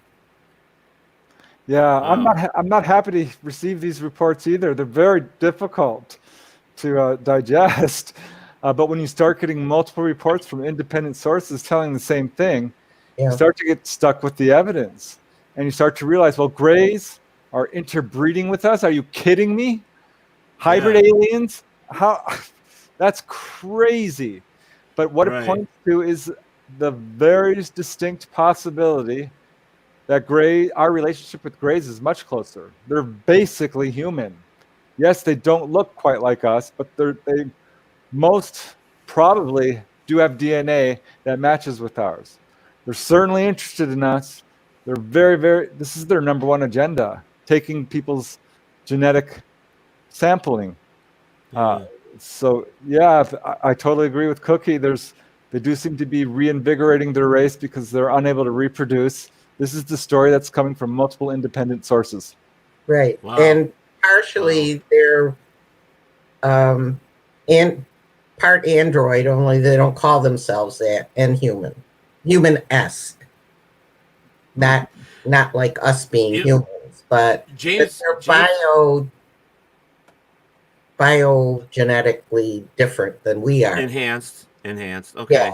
So James Milligan, he this is another one of those things, and this is he put up actually World War II would be when they took a real interest in us. He said the nuclear detonation twice. He said put us on a galactic radar for species that are not from this world. Because that's what he said. It doesn't affect just the Earth. It affects them. It affects I was told that when I was on board. It didn't just affect Earth. It affected the universe. And you can go on YouTube and type in how many nuclear bombs were exploded in the world. I think it's a 15-minute video. There were over 1,000 just in this country alone after World War II. And what most people don't know is we exploded a bomb a week before Hiroshima and the other place. What's it called? I forgot. Yeah, Nagasaki. Yeah. They were like a couple days apart. Yeah, the modern age of UFOs coincides exactly with the nuclear age. Yes. It's no coincidence. And what Cookie said, I've heard. Yeah, that's in 47. That was Roswell. Well, Corona, actually. Yeah, what Cookie said, I've heard directly from other experiencers. Yes. That this nuclear stuff we're doing is causing big problems in the universe. Yes. Far-reaching places. So we're dealing with a completely unprecedented situation.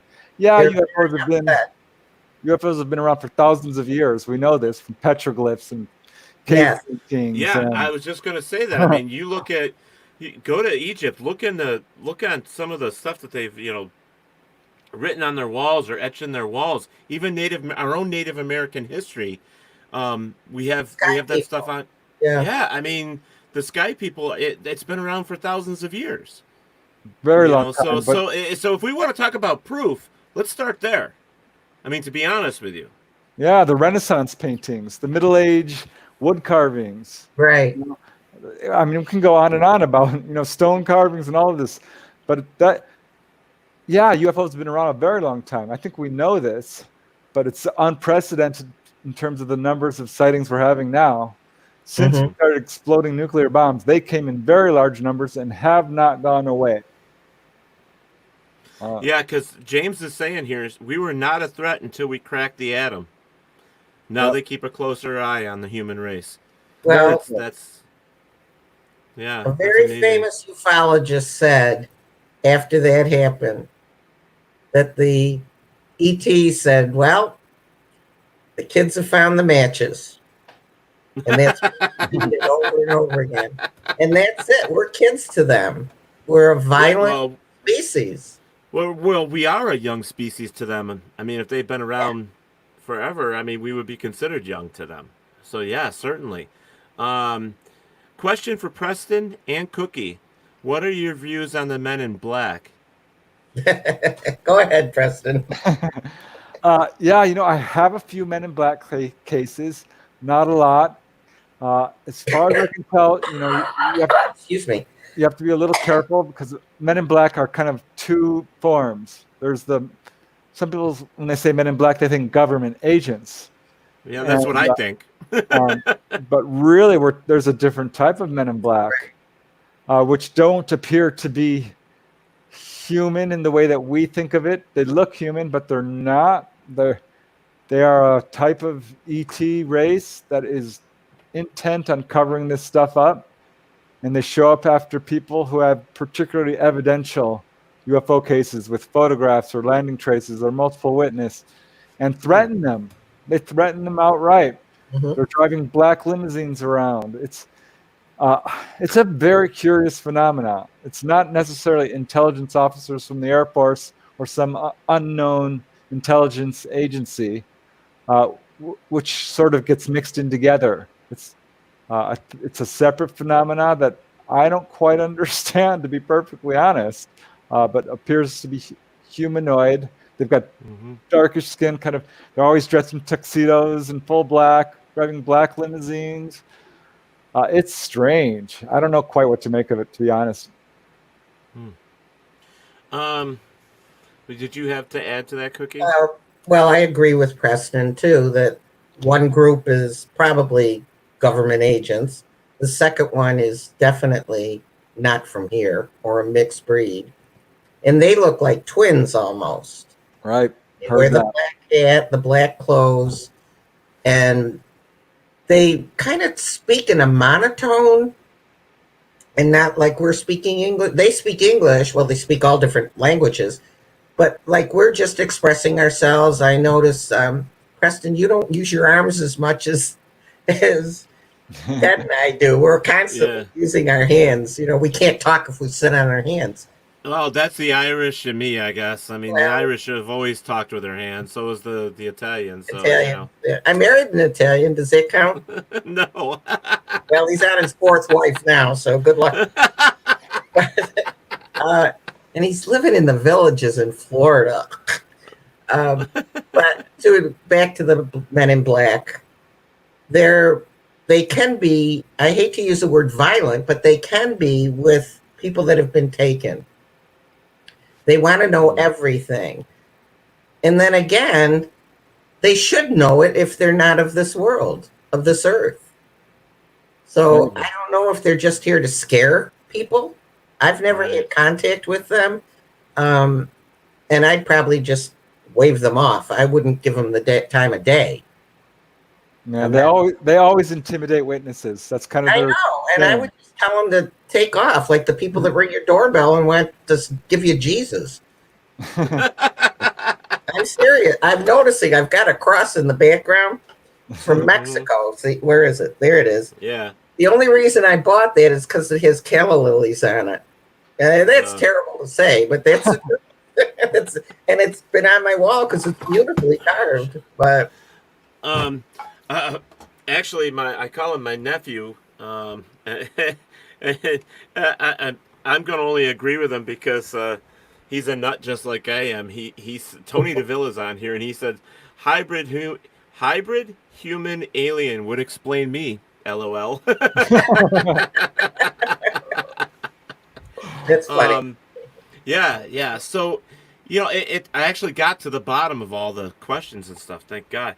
And some of them I didn't come back to because I was looking at time. We only got about 20 minutes left, so I Okay. wanted to get to a couple for Preston because there was a comment. Remember, I asked you about how many species of aliens do we think there is, and Cookie, you even said there might be like 4 that you have been told about 4.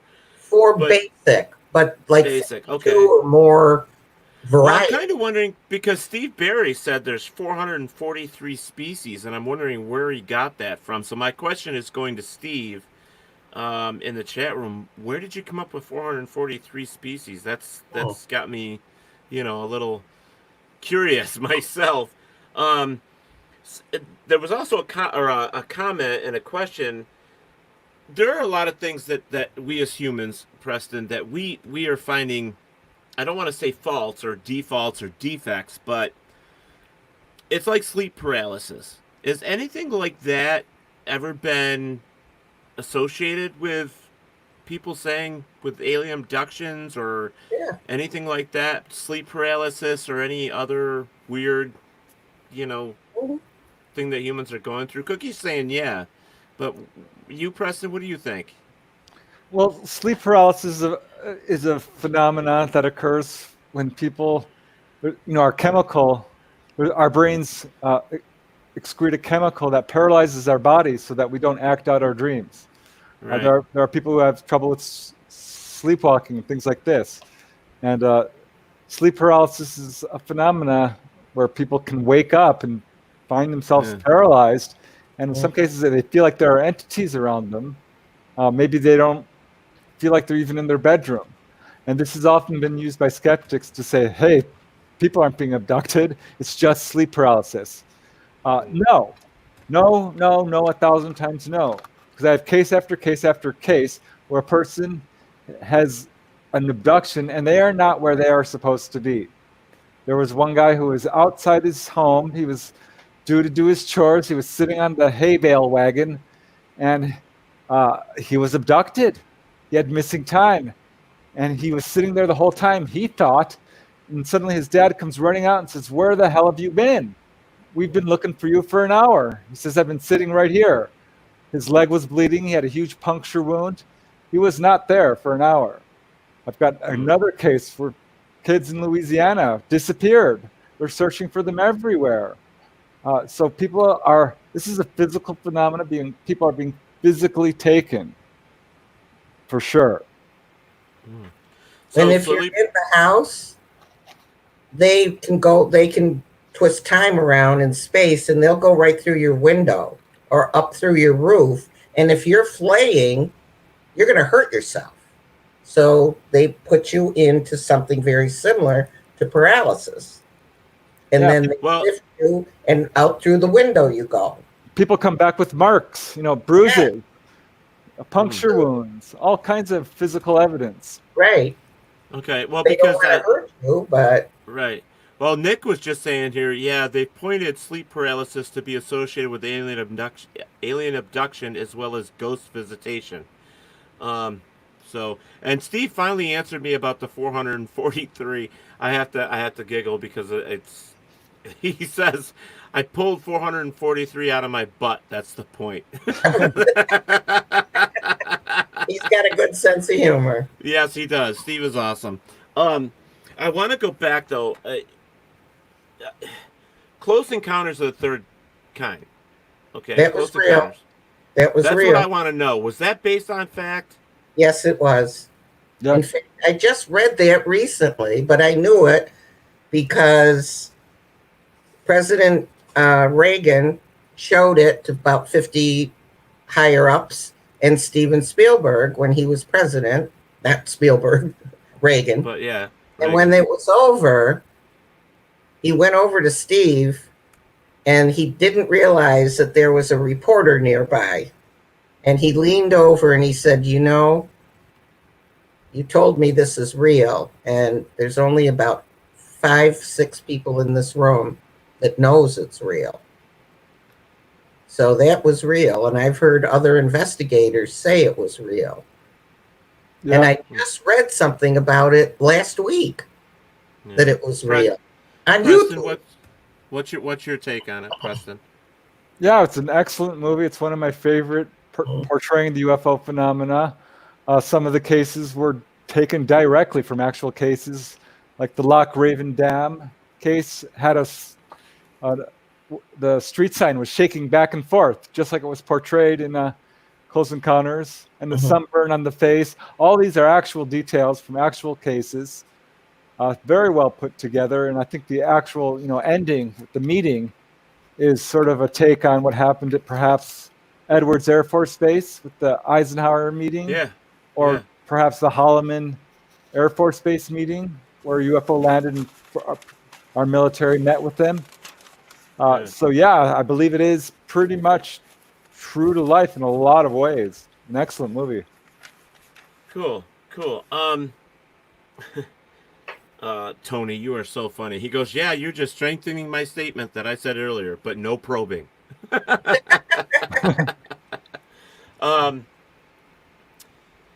So I want to find out because, Preston, you are an author with this stuff and you have a lot of information that you've put out. How many books have you written total? 26. Yeah, I read your late. Wow. I read it. Ted sent them to me. Yeah, I did send her some of it, but that's amazing. And that's amazing. So you've done your homework. This proves on a shadow of doubt that you've done the homework because you're writing books about it and you're collecting. I mean, you're working for MUFON in the field and you're collecting information and stories from people, their truth, I should say, and that's great. And I love that. I mean, that's the stuff that people need to read. They need to know, occurrences. What has happened, and a good author will give you as much detail and as much proof in their story as they can. Unless it's a fictional book, but nonfiction as it goes, I think that's fantastic. And 26 books, congratulations, that's awesome. That's really awesome. Yeah, I'm very passionate about this subject. It's a very important subject, I think, with the potential to change the world. Well, I've had on Paratalk Radio, I've had a couple, ufologists on there. In fact, Cookie was one of them. It's always one of those cases or one of those subjects that, that have just it's in the paranormal field. It's in that realm. So, and it's something that I've always had in the back of my mind of are there connections to the UFOs, to all this other stuff? I being an investigator myself, I always look for what I call arrows, things that point to other things. And that's one of them. Now, with all the cases that you've done research on, Preston, what by far is your favorite case? Oh gosh, that's difficult to say. I mean, there are some cases which are just really interesting. I love it when I get to talk to a naval officer, perhaps, who's had an abduction, because they're great witnesses. Especially if they're colonels and stuff like that. I mean, right. So you generals, get to talk to like a submarine navigator. Well, one favorite case was like Ray Sachs. He's a electrician's mate on the USS Clamagore, and was on the surface of the ocean on watch with another officer and the captain when a USO showed up, an unidentified submersible object, and paced their submarine for like 15 minutes. He was a great witness, a trained observer. One of my favorite cases for sure, but there's so many. Wow. Any of them that stand out in your mind the most, though? Weirdest, strangest? I mean, because I know they're all strange, but, Yeah, one really weird one that does stand out was this lady who's had a number of abductions throughout her life. She's had very close-up sightings, has witnesses to support her case, and some physical evidence, but had this very weird event where she crashed her motorcycle. This is in the mountains in New Jersey on some time ago. It was an old motorcycle, had that old Kickstarter to start it, and in the motorcycle accident, she was fine, but the Kickstarter got damaged to the point where she couldn't start her motorcycle. So here she is trapped in these remote mountains in the middle of the night. It's a dangerous situation. She doesn't know what she's going to do when these two grays appear, sort of gray hybrids. She said they actually looked very human, probably could have passed for human if they wore sunglasses and a hat, but really had very pale skin and extremely large dark eyes and very soft features. But it's a weird case, I'm warning you. Picked up her motorcycle and fixed it, straightened it, you know, fixed the Kickstarter so that it could be started again. She didn't see a UFO, not on that occasion, and they didn't say anything to her. Usually they'll say something like, "Don't be afraid, we won't hurt you," this kind of thing. But no communication. They stood back. She got on the motorcycle and it started up and she took off. It's a weird case. I know it's a weird case. Trust me. I know how this must sound to people, but it's not unique. It's not. I've got other cases where people were saved from car accidents, or healed, or saved from drowning, perhaps, or all kinds of really interesting ways that ETs have intervened to help people. But yeah, that's probably one of my weirdest cases. Wow, that's. I think I've heard of cases where they were healed after accidents. A lot of automobile accidents. I think I've heard of stuff like that. Just real quick, so I can get it up here before so people. Where can people find your books, Preston? Yeah, I do have a website. If you Google my name, it's PrestonDennett.weebly.com. My books are also available on Amazon, but if anyone wants to contact me through my website, you can. And I always love to hear from people, whether they've got a question or a comment or a story to share. Yeah, this is a very important subject. I do hope people at least take a look at some of the evidence out there. Okay, so I just wanted to get this up here. Can you verify this? I'm going to put it up here. Just verify this is right before I leave it up there, though. Authored Preston, right? Yeah, PrestonDennett.weebly.com. .weebly. Okay. I just wanted to fix it so it's not, I should have asked you before this, and I'm sorry. I totally got into this and forgot. I mean, it's been a great conversation tonight, guys. I mean, you've opened my eyes a little bit to some stuff. I want to thank you for that. It's awesome. So there we go. Preston, a quick question. Yeah, go for it. Where are you? I know you're in Southern California, but when you do your investigation, what area are you? Not for the investigations, but like Chris is chief field investigator for New York State. Where are you in California? Oh, I'm in Reseda, California. Oh, okay. So you're chief field investigator in Reseda? No, I wouldn't call myself the chief investigator. I was much more active in MUFON earlier. Okay. I'm still a field investigator. Curious. Yeah, I've done a lot of cases for them. Okay. I work mostly independently right now. Good for you. But yeah, I love MUFON. I've spoken at their conferences a number of times. I speak at the local groups. We have a number of local groups around here that are very active. Yeah, it's an important organization. Thank you. Now you're also a paranormal investigator as well, so you're just not limited to just the UFOs. Correct? Yeah, I think you have to if you really want a true picture of what's going on here, because there are nuts and bolts investigators, certainly, but I want the whole picture. There's a paranormal aspect to a lot of this. There's a spiritual aspect. There's a Bigfoot aspect. There is. And you're not going to get to the truth if you withhold evidence. Right.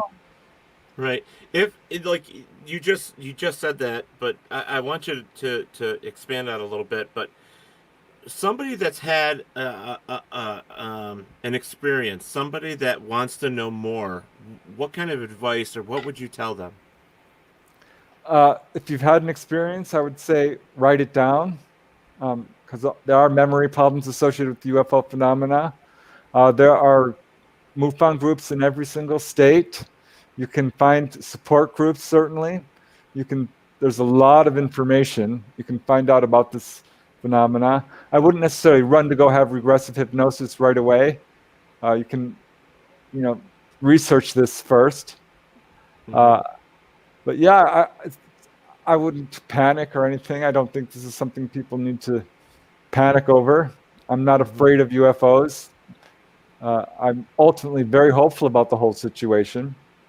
If you ever see a UFO, first thing you should do is get another witness, because a single witness case can make you doubt yourself.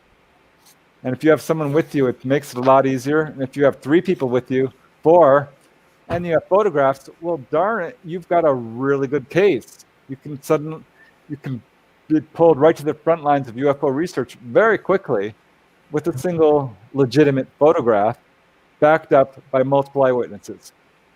Awesome. Cookie, different question for you. People that think that they have been abducted, or have had something that they can't explain like that, say dreams or past life things or whatever, what would you tell somebody? What should they do? What if somebody says they think they've had it but they don't know for sure, what should they do? Well, to find out, go for regressive therapy. Not necessarily hypnosis, but therapy. I would find someone. There's several people in Irondequoit here or Rochester that you can go and talk to. You can join a group. We have like 16, 17 people that have had experiences, and once or twice we'll ask everybody what happened to them. Only the ones that want to speak, but ours is free, so anybody can come. It is a private group, but we kind of let people in that just want to come in once or twice to get answers. I would talk to the people that have had an abduction or been taken. I don't use the word abduction. I don't like that word. I just people that were taken or wanted to go. But there's so many books out there. Research it first. Right. Are there now MUFON has like contacts like in every state, you said. Would that be a place for people to start? Because I kind of want, if there's somebody in the chat room, if they really wanted to get some more information, if they wanted to find out what was going on, I'm thinking that's probably where they should go, right? They're in every town almost. Not every town, but we have one from Greece that comes in. We have a couple that just passed their tests for field investigation, and they're from here, but they go to Syracuse for Chris's meetings. Not now because the libraries are closed, but right. So, okay. MUFON investigators they may not be a field investigator, but they're members of MUFON, and they can help anyone that's been taken that needs advice. Well, I just want to make sure that there's some, there's people some out way there that they can go to. Yes. Yeah, so, there are UFO reporting centers, there's support groups. Right, yeah. If you just go online, you can find your MUFON group in your area pretty darn easily. Depending on your area, you may have to drive a little bit, but California has 4 or 5 MUFON groups. Wow. Okay. Well, California is a big state. A group, though. My group is an independent on Meetup, so. Yeah, lots of independent groups too. Thank God. Yeah. We need all the groups we can get. Yeah. I go to their meetings and stuff like that. So now, do we know like as a country, do we know how many sightings or reports there are, or is it state by state? How does that happen? Actually, there is a book out, and I'm trying to think of the name of it that knocks it down right down to every county. And it's a square book. She's going to kill me. I can't think of her name right now. I'm sorry. So there is something out there where people can find out. It's a thick book. Weighs about 4 pounds. It's square. And it's Every Do we- state, Yeah. Has every state had sightings? every state's had them. Yes. In fact, ta-da!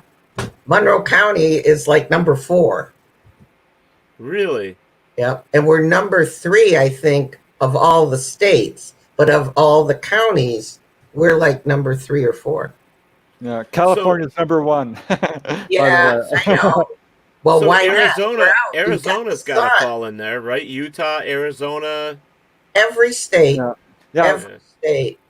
MUFON and Newfork receive Yes. reports every single day. And I have to tell you, multiple reports, 10, 20, 30 per day.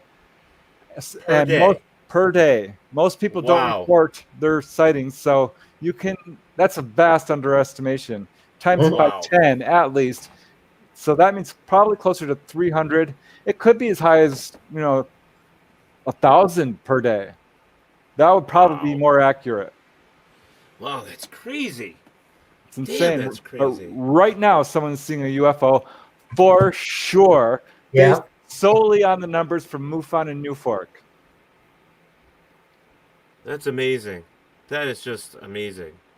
They're out right here at the lake. I'm 2 miles from Lake Ontario. Okay, so you know what? I'm gonna ask you. I mean, I know we're over by a minute, but I gotta get this off my chest. I gotta ask a question, and you guys just listen to me and then give me your opinion, okay? Because you both have heard cases.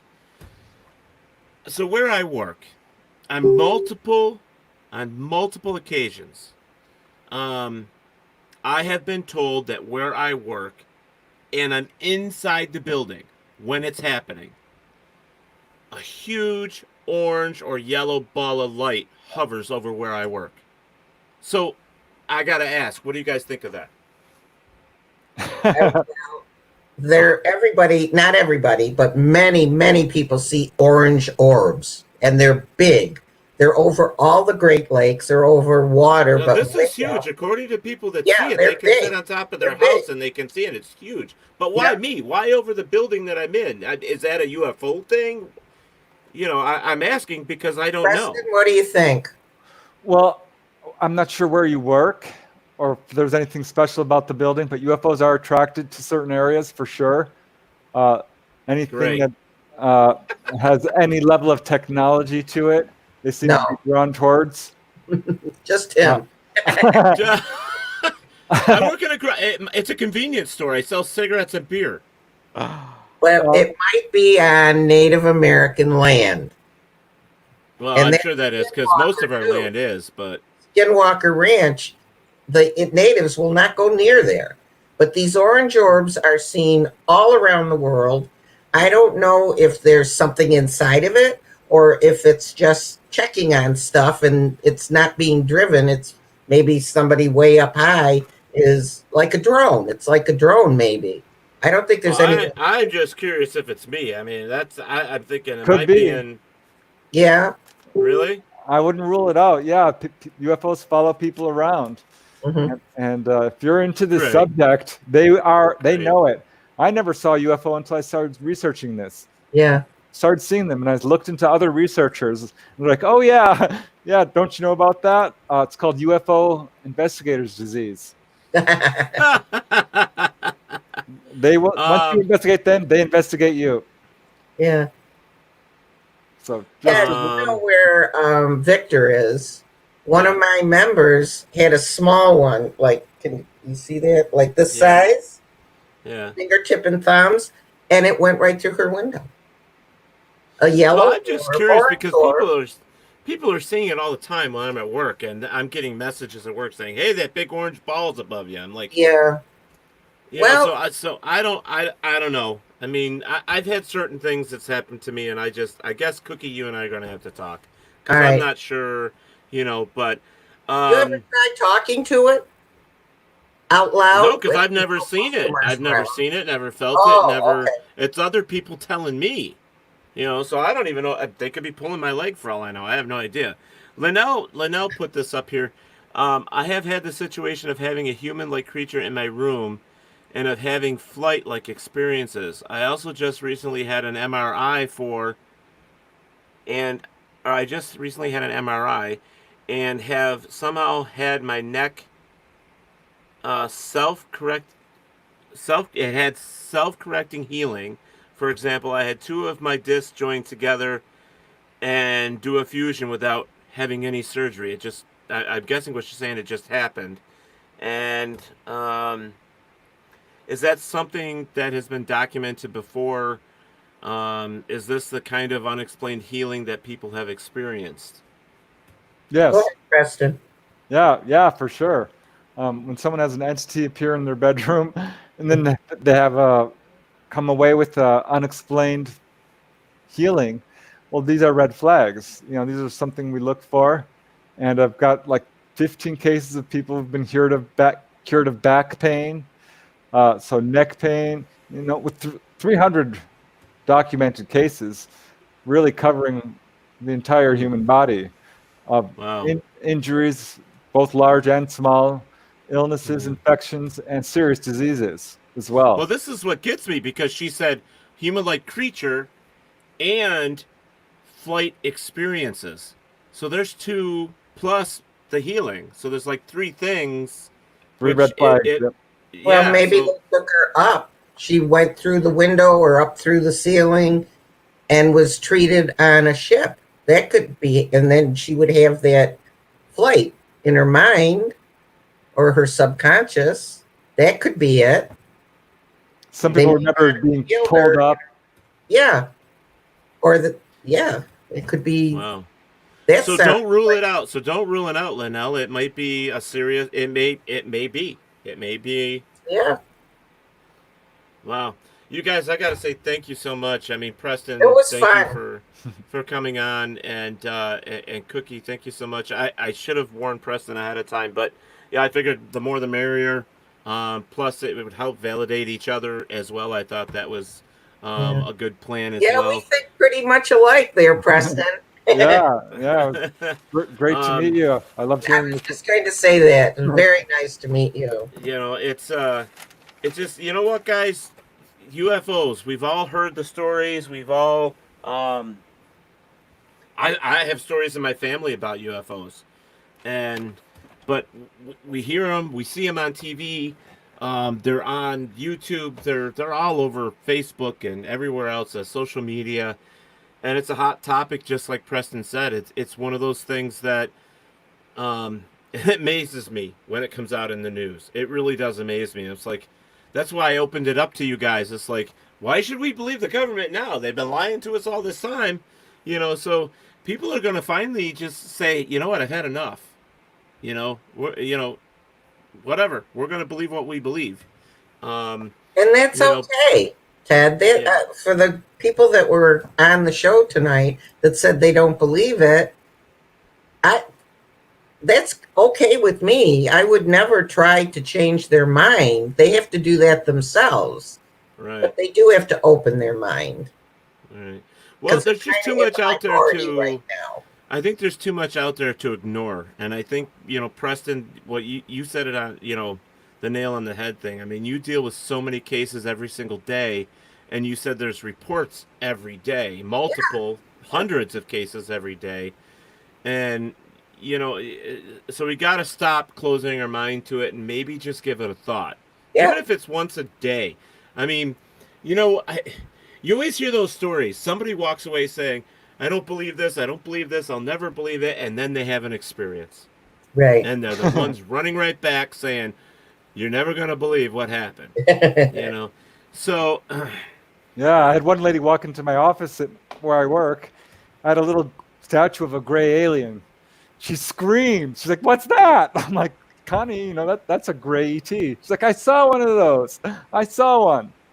Wow, no kidding. Do you see that one? It's a little tiny one here. It's on my desk. Before we go, I am gonna ask one more question. Where is it? There.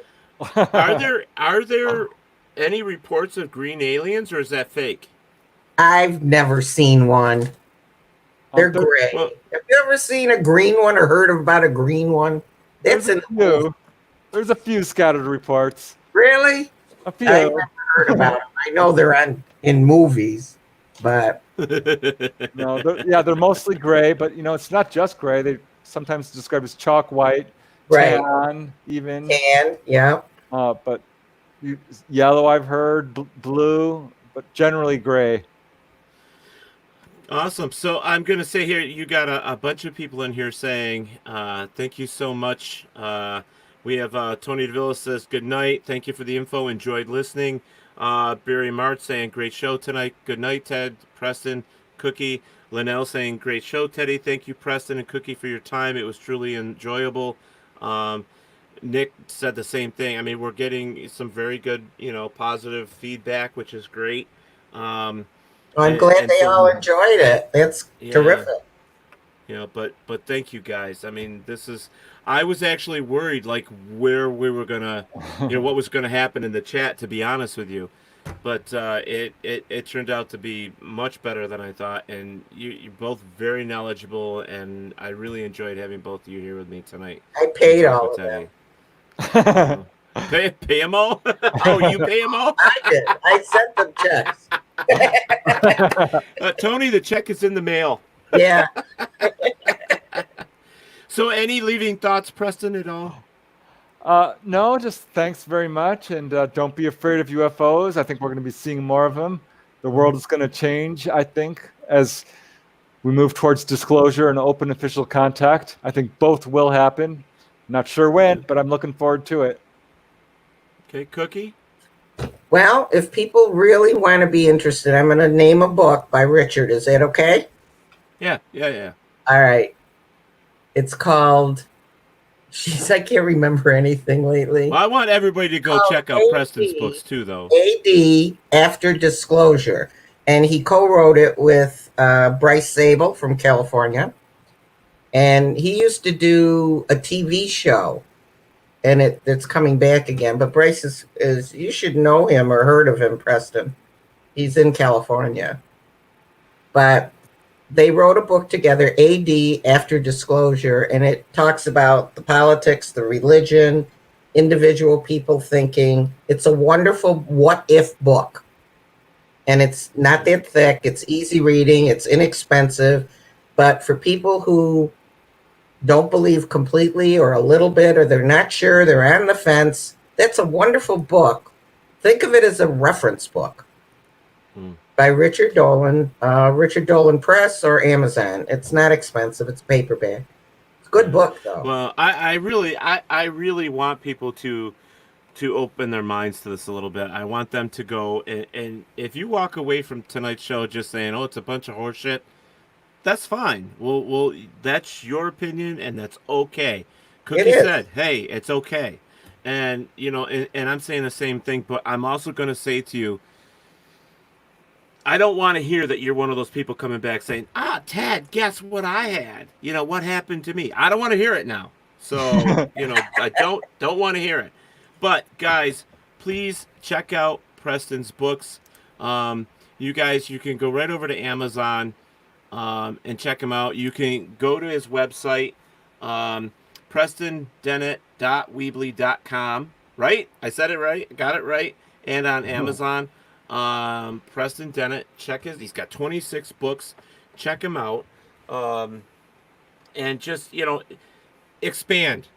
One of the things about being human is that we have a brain, we have intelligence, and they say that knowledge is power, and I'm going to say, I believe that. So, you know what? Get out there, expand your mind, read something you normally would not read. And that means if it's UFOs, then read about UFOs. Just do yourself a favor and read something like that, so that maybe what they were talking about tonight, or even I said, might just, I don't know, start a spark. Who knows? I'm just saying, don't be so closed-minded to this stuff, because there's too many reports. And I'm not talking 100 or 1,000.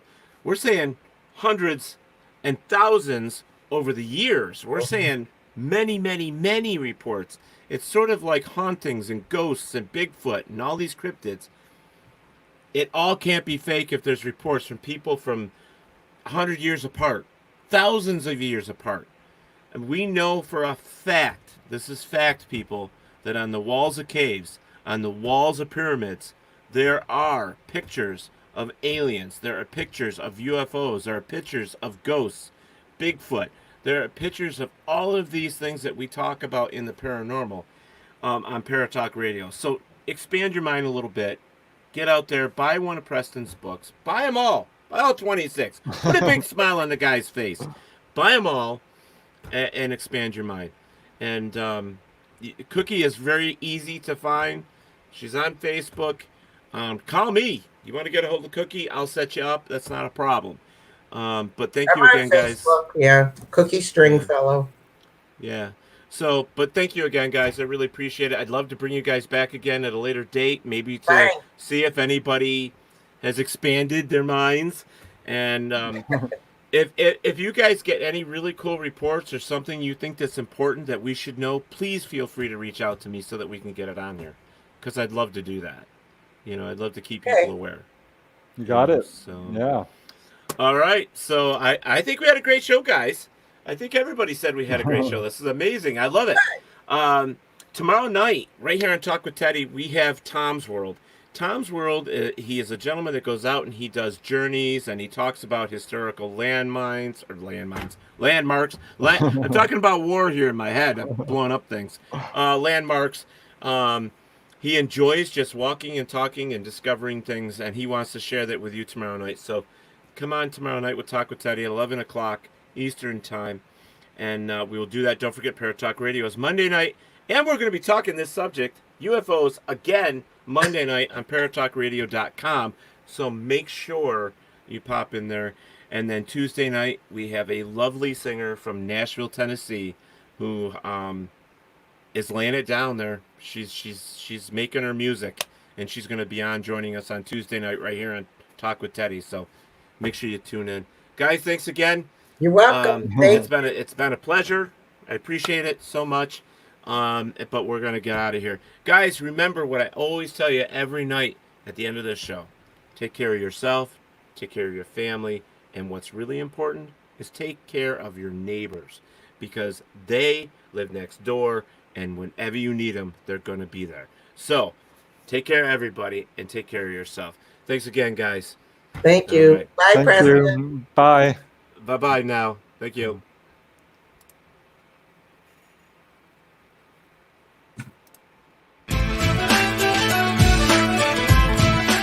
Thank you and my guests for joining me here on Talk with Teddy.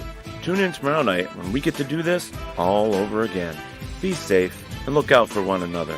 Don't forget that Talk with Teddy is on Facebook, Twitter, Instagram, and YouTube. So please go and subscribe. Thank you.